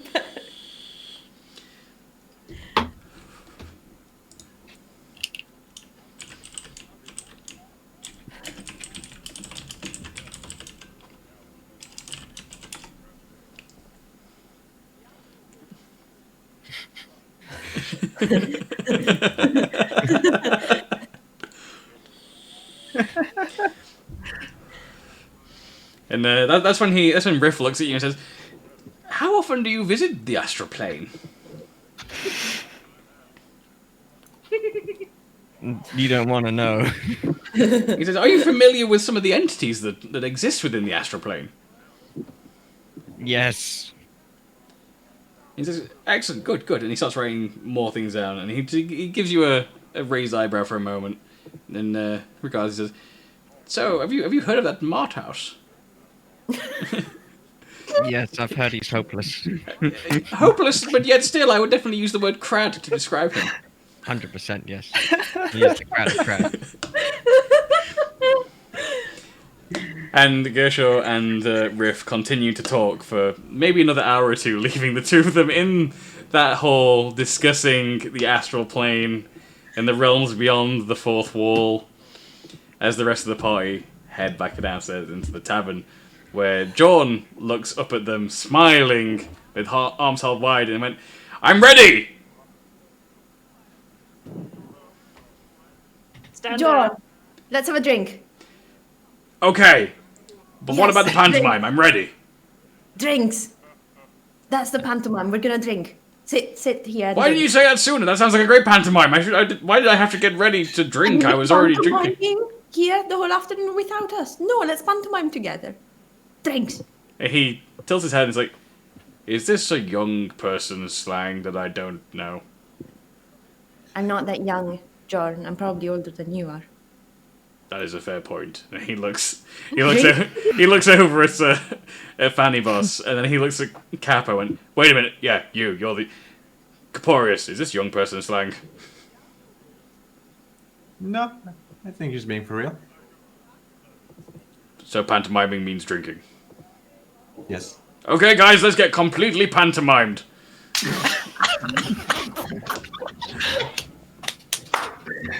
Yes. And he heads back to the table you guys were sat at earlier. And as you approach the table with John, as he sits back down to drink, you notice a familiar face sat at the table already, looking up at you, wearing the fanciest of fancy chef hats. Is a familiar Goliath. As he looks up and smiles at you, his eyes searching for Shareed. And as he locks eyes with Shareed, he's like, "Ah, Birdman, sit with me. Do I have good news or do I have good news?" I think you have good news. He's like, "Oh, you mean, how'd you guess?" Prescience? And he sits down and he's like, okay, let me tell you what happened, right? You left. I put the meat on the stick. As like I said, the fancy sticks. The fanciest of sticks we could get. And I made sure no one messed with your dish. I didn't want to let anyone touch the whole berry situation you had going on, and kept it safe because first fair. I want to. If I'm gonna win properly. And the judges came around, and me and you got first and second place. Oh man. He says, but it gets But better. which was first and which was second? That's what I came here to say. Who do you think won? Meat on a stick. No, actually. You won. Berry on a stick? Berry on a stick won. Apparently, two of the judges, turns out, vegetarian. Ah, So, at a disadvantage on the start, and yet still came second. Says, don't you worry, Very next nice. they swap the judges out every year. Next year, meat and a stick will be back in force. But, you know what? I don't mind losing to that berry on a stick. It's a good alternative. I might even start selling it myself. I hand out 10 good berries. Here's to get you started. And he takes them, puts them in his pocket, and then holds them. He's like, how do I make more? 10 will sell quite quickly, I imagine. You'll find out. It if it's meant to be, it'll be meant, you know. And he looks at it, looks at you, nods, says, right on.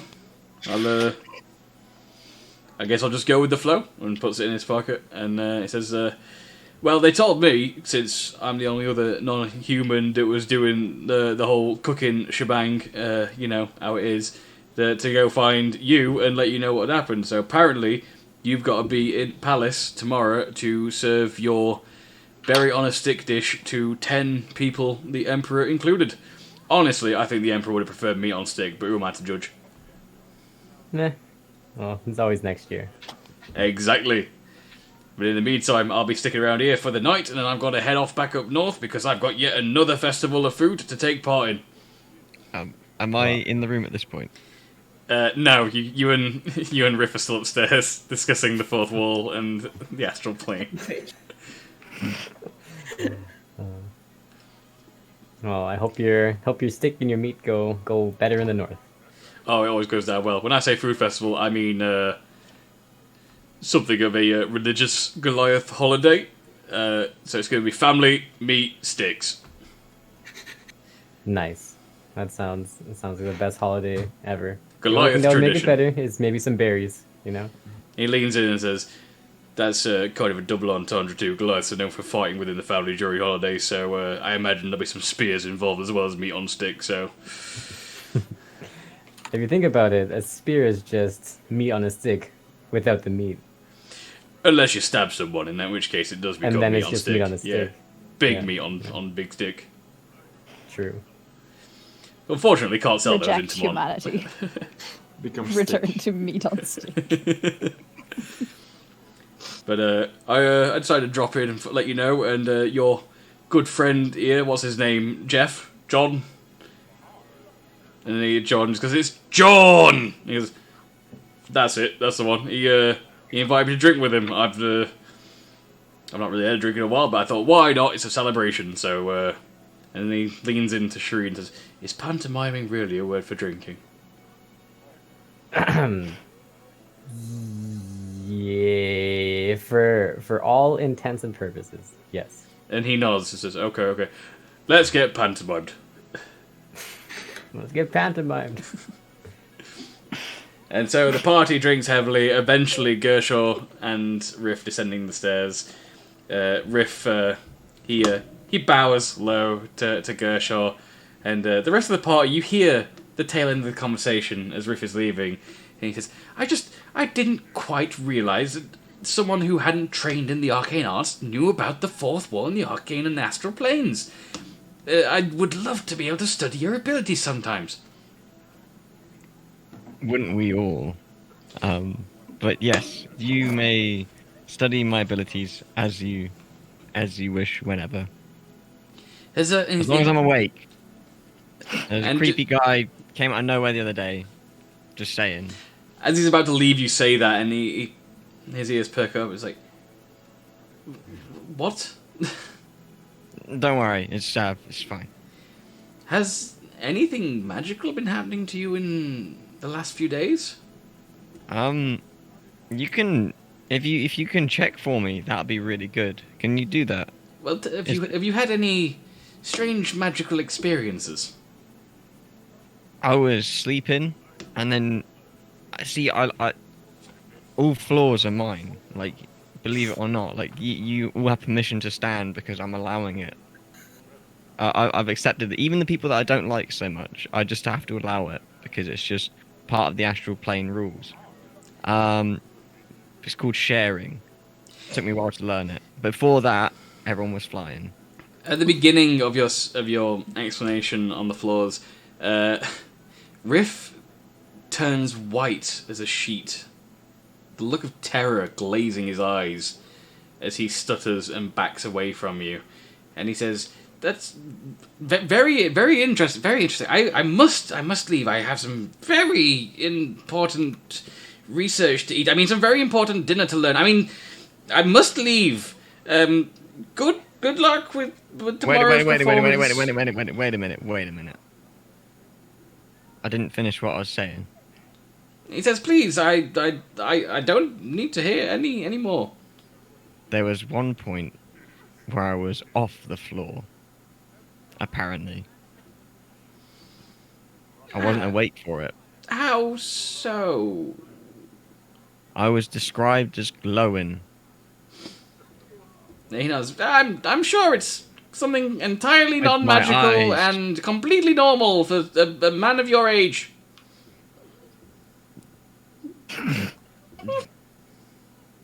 No. Definitely Because nothing I was magical about off that. The floor. Yes, I remember being off the floor in my youth all the time. I must leave. I must leave. And he backs away and he rushes out of the front of the tavern, and you can hear his poorly cobbled shoes hitting the stones as he runs at what sounds like full sprint until you can no longer hear his footsteps anymore. Okay. Did anyone hear this conversation? No. Yeah, you guys, it was like right next to your table as he was leaving, so you heard everything that just happened there as a group. So that riff Okay. guy. And Guess John you is like, think that was a wise thing to tell a stranger about that. Just asking for Gershel be fun. Gershel. Well then. and John raises a glass and says, "Heist!" and downs the entire thing. Well, speaking of which, I have some new information that might be good to share, but not here. Oh.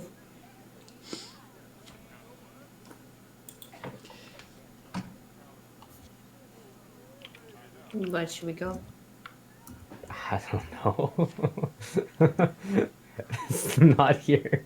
I don't think far ahead. I will leave it to our expert planner.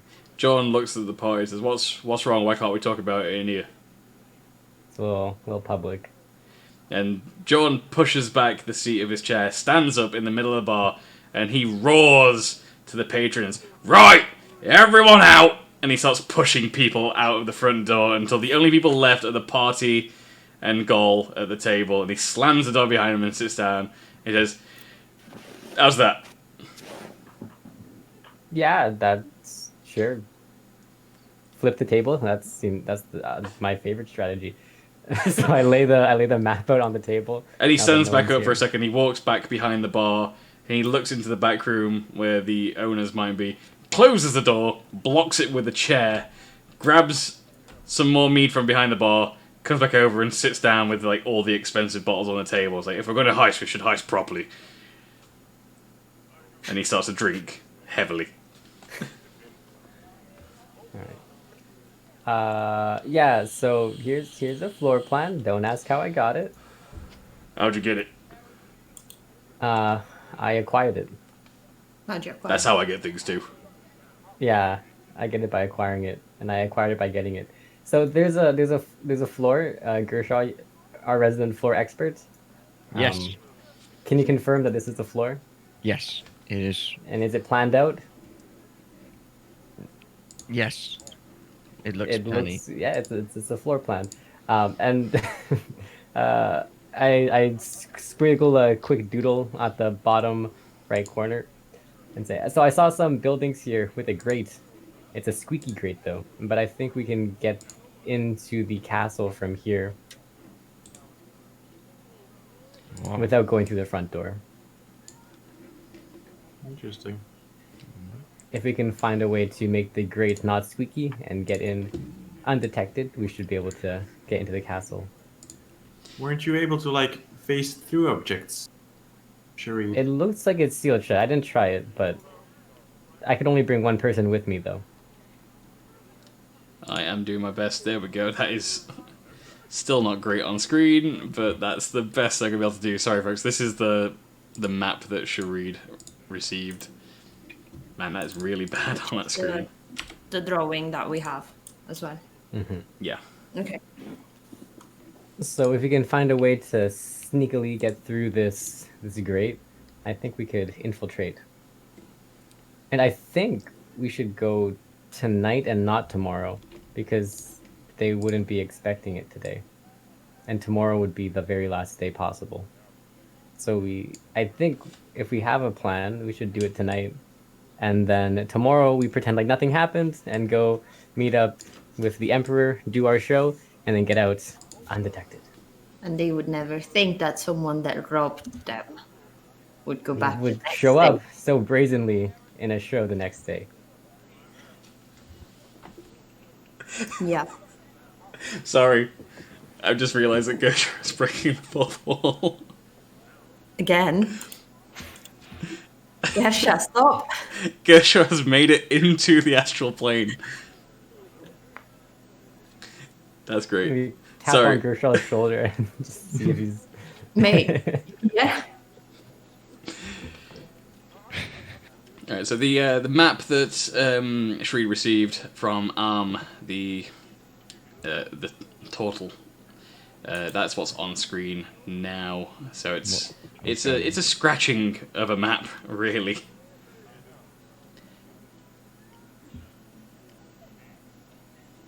Yeah.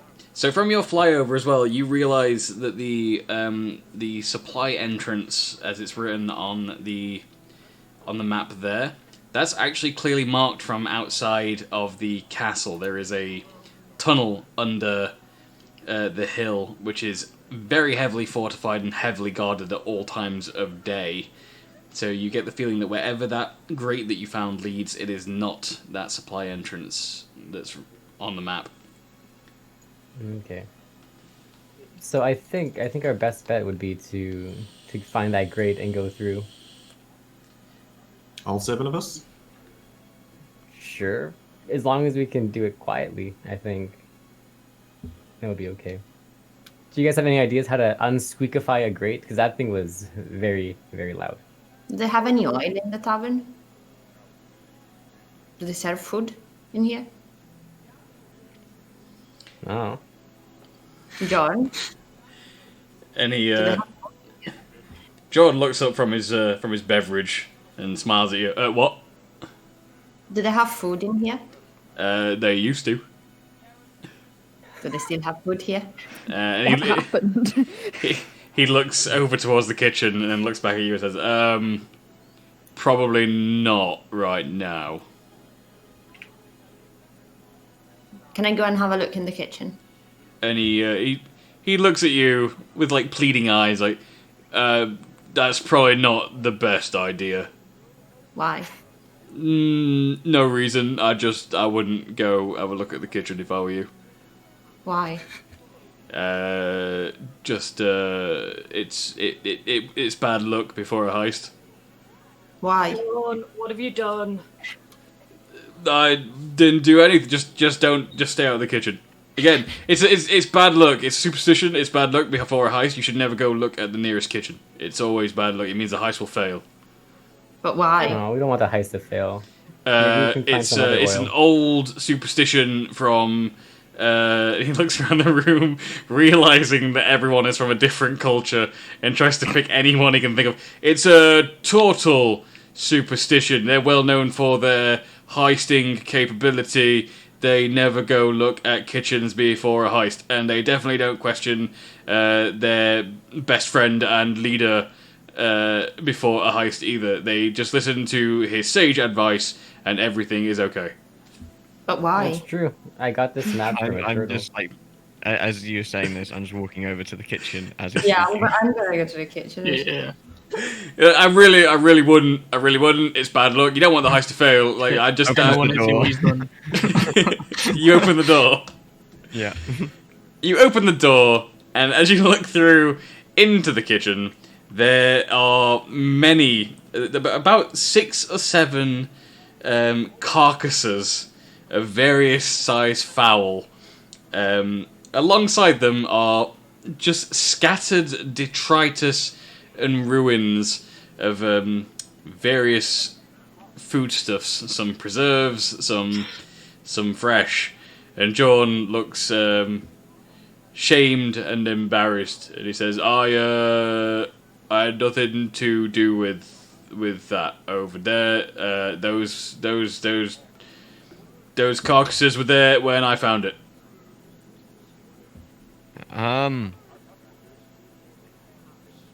Fair enough, my dude. So you're hungry now? I could eat.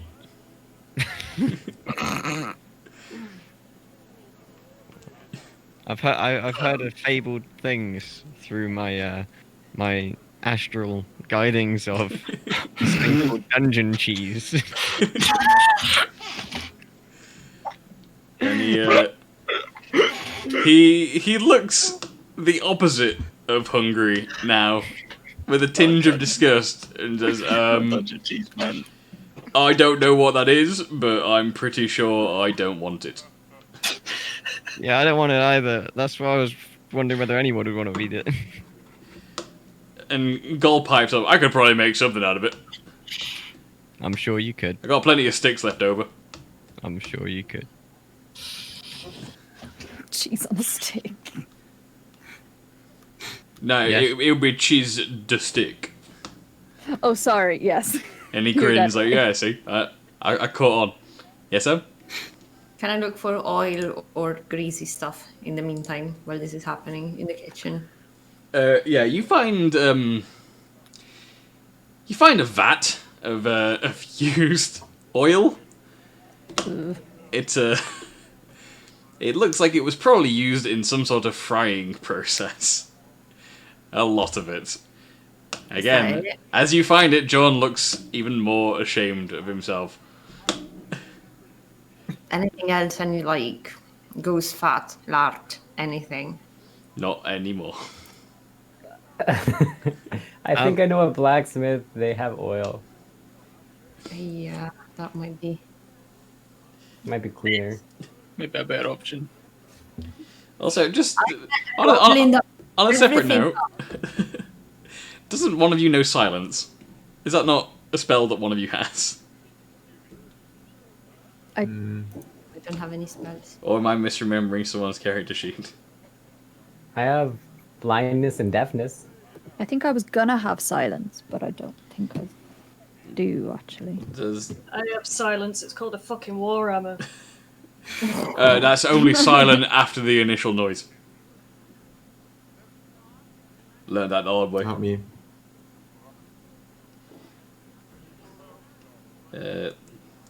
Sorry, so is deafness not blindness, deafness? What? Oh, that's only for individual.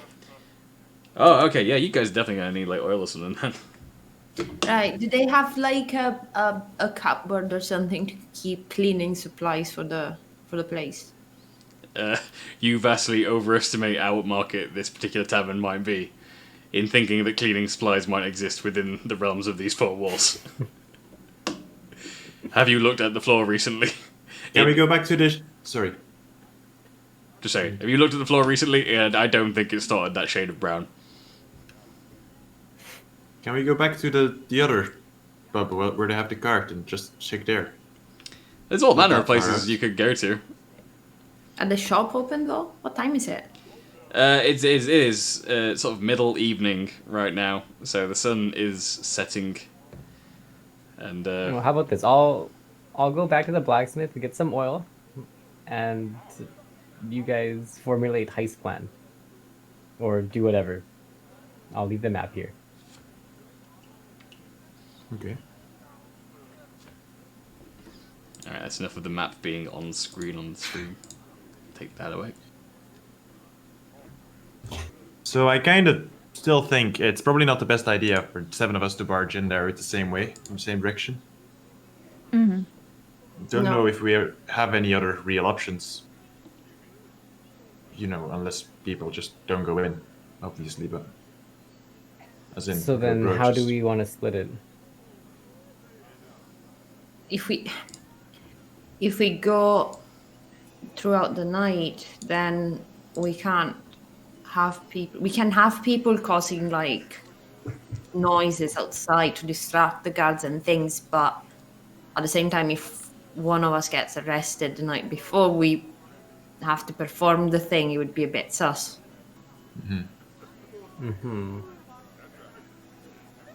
There's a Jorn. There is a me. There is a John that we're not supposed to be affiliated with. No offense, John, but it was recommended. Yeah, None taken. Well, but if If we're he not does supposed to the be heist- affiliated, then it's perfect to have him, right? Because then we're not a part of it. He goes loud boom boom, we sneak in. Loud Boom Boom And he's the wise was my name in college. You went to college? I went to Barbarian College. What did you do? I majored in smashing things. I That's done wonder what pretty the well. thesis was like. I minored in performing arts. Now I feel bad. No, Do you mind doing a smashing performance tonight? I've used that joke before. It didn't get any laughs. Sounds good. Turns out, performing arts, they don't like it when you try and intimidate everybody. Apparently that's not considered charismatic. Aw, Tough crowd. I like Literally. intimate people. It was Barbarian College after all, they weren't really into performing arts. I was the only one. Aw. John, why Is that? Sorry, go. Oh no, go ahead. Why do people at the palace don't see you in a good light? What has anything happened that we should be aware of? Recently, no. Before recently? Probably. Like, There might have been something about me potentially misunderstanding a request of the former Staymore Emperor and killing his favorite pet dragon. In my defense, I didn't know they could be housebroken. I thought I was doing something right. I'm still not convinced they can be housebroken. I think he's just a dick sometimes. okay. Okay, good to know. I just like casually in my head and then just like offer a fist bump to And John fist bumps you, but you can tell that it's half-hearted. Aww. I want all of you involved in this conversation to roll perception. Am I there? Yes. Yes. Sorry, I know where I am. I know what's going on. 23. Nice. Oh, I don't have the dice up on screen. Everything has frozen. 4. Everything has frozen. 18. I'm not there. I am very much doing something else. Everything is frozen. Good Oh thing. my god. Wow. Nice. Yeah. Oh, thank you. Okay, so we've got an 18, a 23, a 4, an 18, a 26, and a 27. So, Oscar, and Gershaw, you're not sure what gives you the feeling. You don't know how you've come to this conclusion. But something about the things that John is telling you doesn't add up. You get the feeling that a lot of things that he's saying to you in this moment are untruths.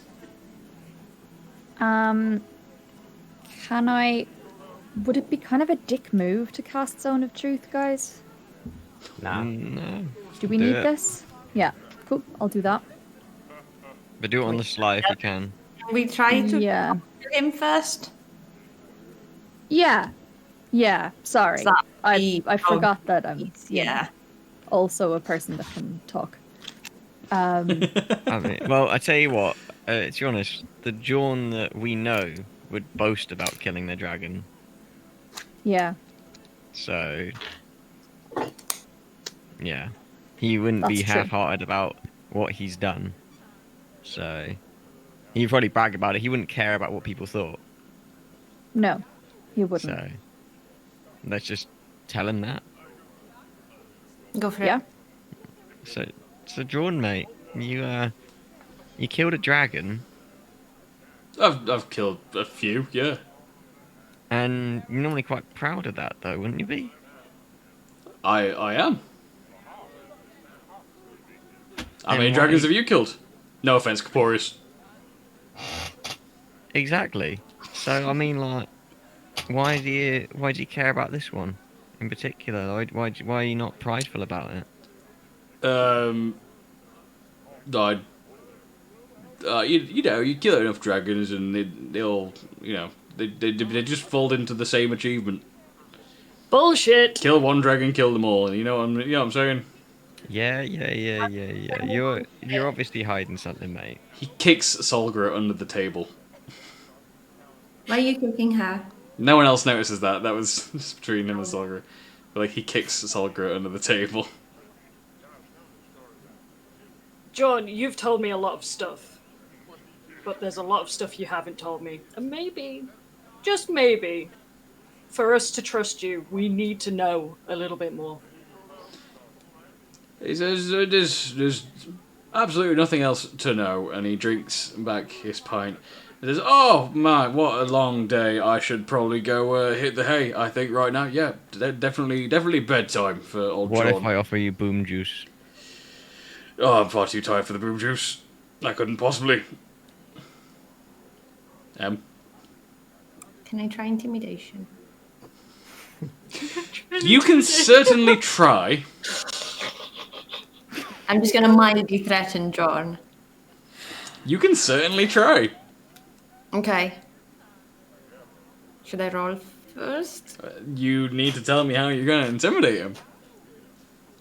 I'm just gonna look him straight in the eyes, which I'm gonna assume are quite far compared to where my eyes are, and say, John, we're here doing your work for you, but you need to tell us stuff, because otherwise we can just leave if we don't trust you. So Any we're gonna leave if you don't tell us the truth, because you're clearly not telling us the truth right now, and it's something that we're really in the middle of, and we need to do stuff.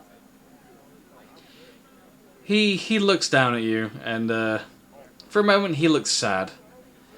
And then his face hardens, and he becomes more stoic. And he says, you are free to leave whenever you want, but you will not be being paid whenever you are not in my employ. I have told you everything that is pertinent to your mission as a Pathfinder, and now I'm going to bed. Before that, mate, I tell you what, let's just have one last shot. It's a bit sour. He sour of a stomps move. up the stairs, impervious to your suggestions to sit and talk, and he's you hear a door slam. And On the way out, I yell at him, "Don't forget to make boom booms in a few hours." Oh shit! Oh no. you don't know if he heard you or not.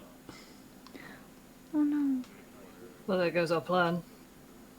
The There plan is still works. an option. I don't know if it'll work out too well for me. I am more than happy to wander around the rich quarter without a care in the world, because having a half-orc wandering around is going to set some alarms off. And if I keep them as far away from where they need to be as possible, I won't cause any trouble. I'll just act suspicious. This is the moment where Genius. Gol chooses to lean forward on his chair and point out, like, I'm still here, guys. If you want a distraction, I can just set up a stand near where you need a distraction. My Meat to food's stick. meat to stick. Meat to Perfect, stick. perfect distraction every time. Genius. That would work out. Also, pretty I happen to have a lot of oil. You need oil for frying meat on stick. We need oil to grease up a hatch so it doesn't squeak. Will it work for that? I've been sat here the whole time listening. No one really asked for my input, but yeah, I could do all those things easy. Gull, You're you in. are a beautiful man. I mean, I was thinking about doing like a midnight fire sale anyway, just for the laugh before I left. So it was kind of already the plan anyway, but I could definitely move it near wherever you want it put. Yeah, do it in the rich quarters. Call your friends. And he points at the map that you've drawn on the table as to where the as to where the thing is. It's like, well, if the squeaky door is down here in this slums quarter, why would you want me in the rich quarter? Surely, if you just put me like half a street away, it'll just drag people in that direction. Maybe the guards too. Genius. No one can resist me on Why stick. you're the idea man. I just make food, mate. And it is good food. Damn right. Second best food in Vermont, apparently. If you're a vegetarian. What's the first best? Oh yeah, sorry, yeah. Berry sorry. juice. I'm smart. I'm very clever. I start singing the national anthem. Gull starts to just bop back and forth. Well, Good, that. I've got an idea for you guys. What if you did a collaboration? Meat berry to No stick. one's talking over Gershaw, but that's the moment that Gull like looks at everyone in the party, like holds his arms out, like no, guys, hear him out. Okay. Meat berry to stick. If you combine your collective culinary prowess, you could make the ultimate dish. And Gull, like his eyes dart towards Sharid, and he says, That's madness. You can't put two things on a stick." But what if you tried? "We're gonna need a big stick."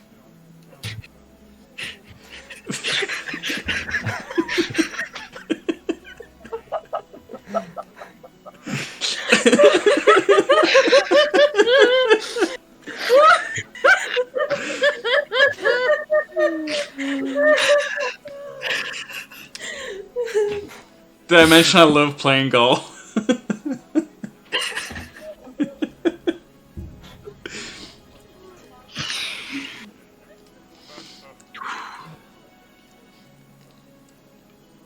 So yeah, Gull has just ended on that and has nothing more to say. So is the plan a go? Are we? Is everyone in agreement? Yes. We were gonna go then. So, When it. Slightly derailing. If we're gonna do this tonight, does anyone have actually anything suitable to wear to the palace tomorrow? Nope. I mean, I know the blood's a bit dry, but I can redo this. I have had 2 people warn me now that we have to dress appropriately.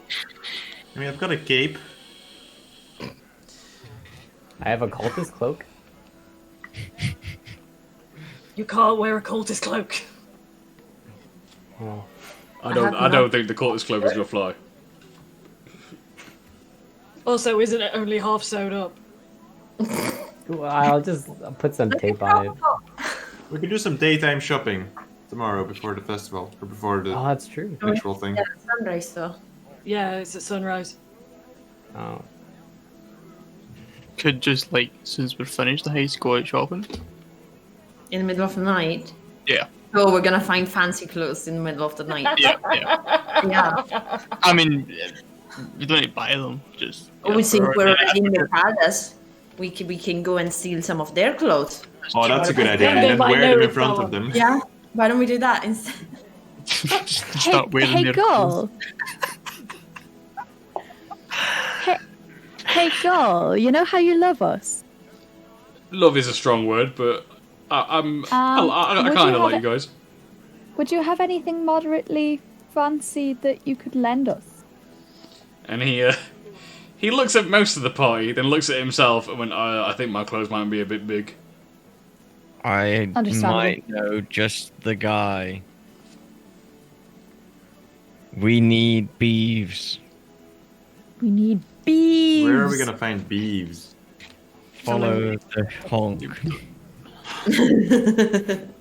And you will find beeves. Echoing throughout the night of Timont. Guys, hear that? Let's chase that honk. Are we actually gonna chase out the goose for clothes? What is this plan? Yes. We This are going on a wild goose chase, yes. What happened to the actual plan of doing a heist? As well. So okay, let's delegate. Like, do we want to have the full party go in, or do we want to have the sneaky people go in for the heist? Maybe we can have some people look for clothes while some people go for heist. That's not a bad idea. Not exactly the sneakiest of people. Neither am I. So should we have Gershaw, Solgra, and Fanny Boss do the I'm chasing after the non-heist honk. things? I'm sorry, I'm just going after the honk. The honk is going away. We're losing it. My stealth Follow is that honk. decent. It's I'm just following the honk. disadvantage. You've got disadvantage, yeah, that's not Yeah, it's not ideal. So should we have you three non-sticky folk do anything outside? Find the Hyonk, get the clothes, and then Just- the rest of us go for the heist.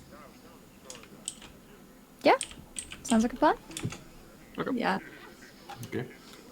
I'm not exactly immaculately dressed either, so I'm kind of terrified, like, to see what I'm gonna have to change into when I get back. But you know, I'm looking. Good. I'm looking at Briggy's face to try and determine whether it's a good idea to split the party or not. It's always a good idea. I'm already As long as we gone. don't get caught. I'm going after Hyonk as we speak right now. I was really hoping you wouldn't split the party, if I'm honest, now that you're all finally back together. Get you me guys something choose. dark, please. What do you want? Something dark for clothes. And my size, please, not bigger size. It's a children's size. A small. Grown up small is good. But yeah, children is also fine, if you think I fit. I mean, you guys have kind of like made it more complicated but more fun for me because, if I'm honest, I wasn't gonna make this like a long thing for you to get clothes. But now that you've brought Hyonk and Beeves into it, I'm not letting you have an easy route now. It's gonna have to be the hard option. So That's what we're known for. next week we're gonna have a heist while people are shopping. A heist and a youngst. Now, like half the party's gonna heist, and then we'll find out what happened with shopping after the like, end of the heist. I really don't recommend you split the party for this heist. Oh, I'm not splitting like the heist. I'm talking about right now. I was just gonna go The after heist is Hyonk like and right then- now, Oh, basically. then no, I don't go anywhere. Retcon Well, like, then that. the heist will be like sometime at nighttime, like while the flash That's sale good is at- happening. Right, if it's late evening, the sun's just starting to set, we still have some time to catch up with Beeves and Hyonk. Prince Hyonk. He's And then come back. I'm just Sounds good. saying. Okay. How about let's reconvene here at like 7 p.m. or something, as you know, whenever the flash sale happens, and then we'll head over to the heist. I still need to get some supplies. We still need an actual plan as well. Should we rest as well? I'm 5 HP short. Oh no. Yeah. I think we should all get a rest. You're not gonna be able to get a long rest unless the heist is happening at night after the night is over. Because a long rest is 8 hours. Mine is 4 though. Yeah, yours is 4. That's still gonna take you directly into like prime heisting time if you do it at night. Whereas everyone else will get a chance to do it. oh, Yes. in the morning you could go back to the artificer. like very, very early in the morning, if you could, and see if she's made anything that could be of use to us. Yeah. Sure. The heist. Like before it, if there The is an heist opening is of time to do that. happening in the middle of the I, night. I think that the time frame here is a little tight for that. Fuck. Yeah. Yeah. Okay. Sorry. I'm So smart. think of like a heist in the next 4 hours. Also, Stolgra, how battered are you? I'm fully healed. I'm just a bit sore. Oh, okay, cool. Yeah, everyone bar fine M too, should be on thank full you. health. For sure. You had bandages. I mean, fashion statements. You're fine. So what are you guys? What are you guys planning to do now? Let's figure out what we're gonna do on the actual heist first, so we Well, actually this know. is it. This is what's happening. All right. As in, we get in, we use the oil, get into the grate. Then what? Where do we go on this plan? I mean, you can have a lot of next week to describe. So you guys are now heading out to with Gol to begin setting up for this this fire sale diversion that he's about to create. Yeah, Before we do that, can I do something very quickly? go for it. Do I know which one is John's room? Yeah. Through process of elimination, you can probably figure it out. Okay, can I go and sneak in under the door? I believe I have a I Love Temont magnet that I bought at the souvenir shop, so I'm gonna slide that under the door with a note that says sorry. Yeah, you can do that. Thank you. But just very quickly and then I run out. Yeah. Okay. Okay, so the 8 of you leave the Red Mullet, which I wanted to bring Zombo to the blacksmith, by the way. Just before that. I imagine you did that in the interim to take it over. Okay. Yeah. He's trying to come up with some ideas based on all the materials you've given him. He just Perfect. when you last saw him, he had no idea where to start. He just kind of sat looking at it. So the 8 of you leave the Red Mullet, and you begin walking through the town, through the city, towards where you think it would be a good idea for Gol to set up his diversion to give you some time to mess around with that grate in the ground. And in the short amount of time it takes you to help Gol set up his stand, set up all of his cooking supplies, ferry everything back and forth to get ready, and the smell of meat de stick, along with berry de stick, begins to waft across this portion of the town. People begin to draw closer, and I want M to roll perception for me.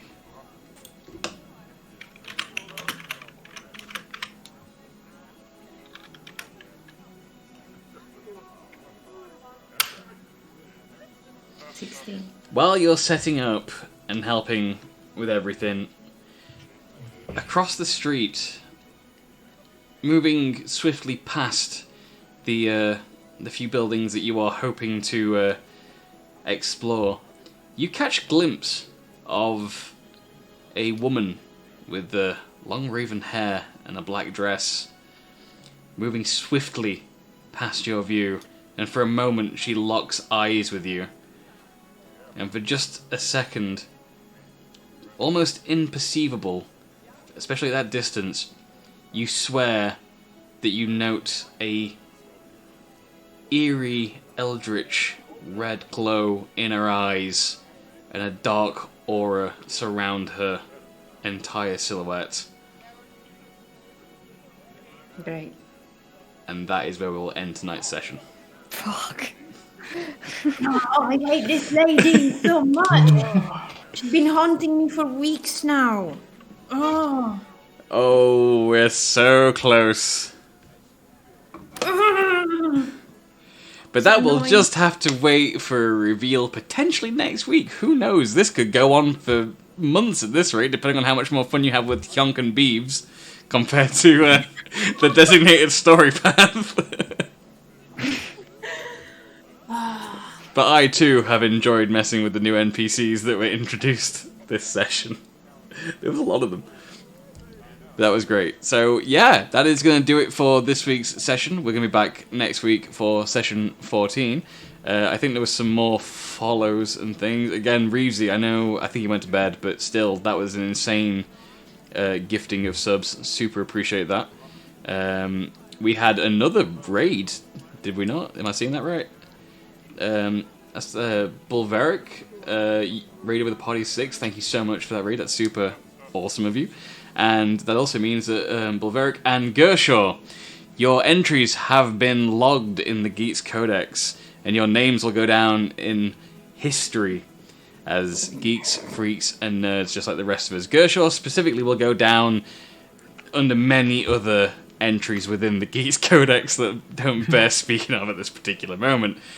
But still, thank you very much for the follow. Super appreciate it. I hope you guys have all enjoyed this week's session. I think this was absolutely a ridiculous amount of fun. And my god, if I don't get a recording of that song for the Phallic Barbarian this week, I'm going to be disappointed, because that was special.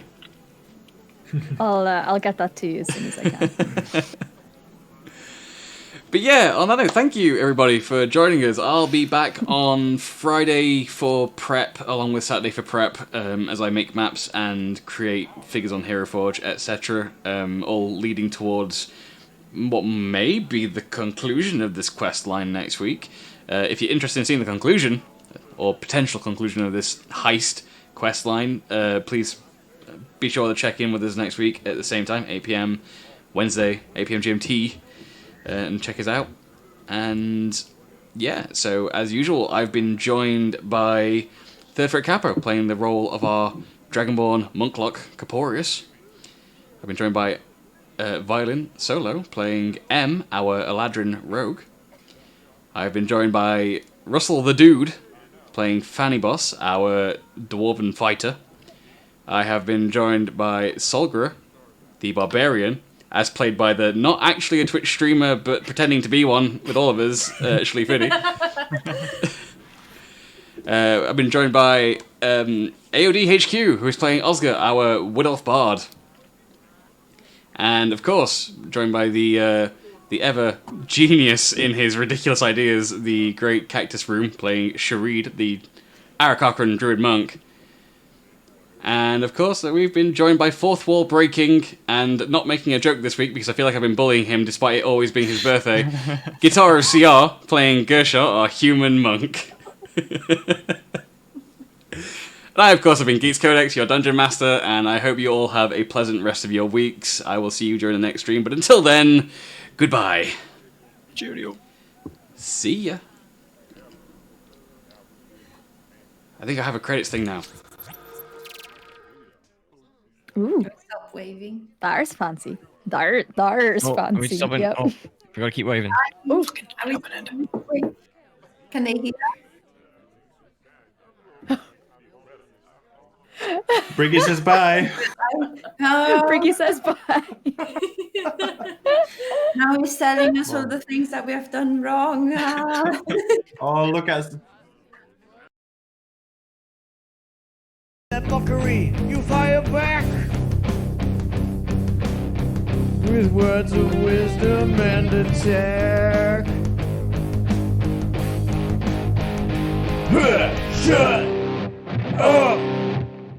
Let me munch my nuts. Shut up! Let me munch my nuts. Shut up! Let me munch my nuts. Yeah! Sodium's getting high, and vitamin B12. You're getting nourishment from the nuts variety that you delve. You may think of dirty jokes, all your 69 tropes. But Capo continues lunch, he continues to munch. You didn't turn your back on them, although they're making your mouth dry. You'll never go hungry again until your death counts 60 high.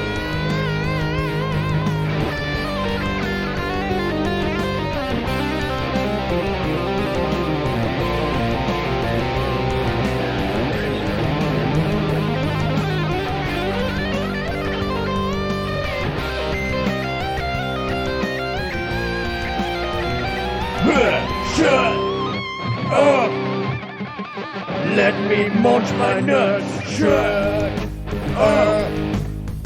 Let me munch my nuts. Shut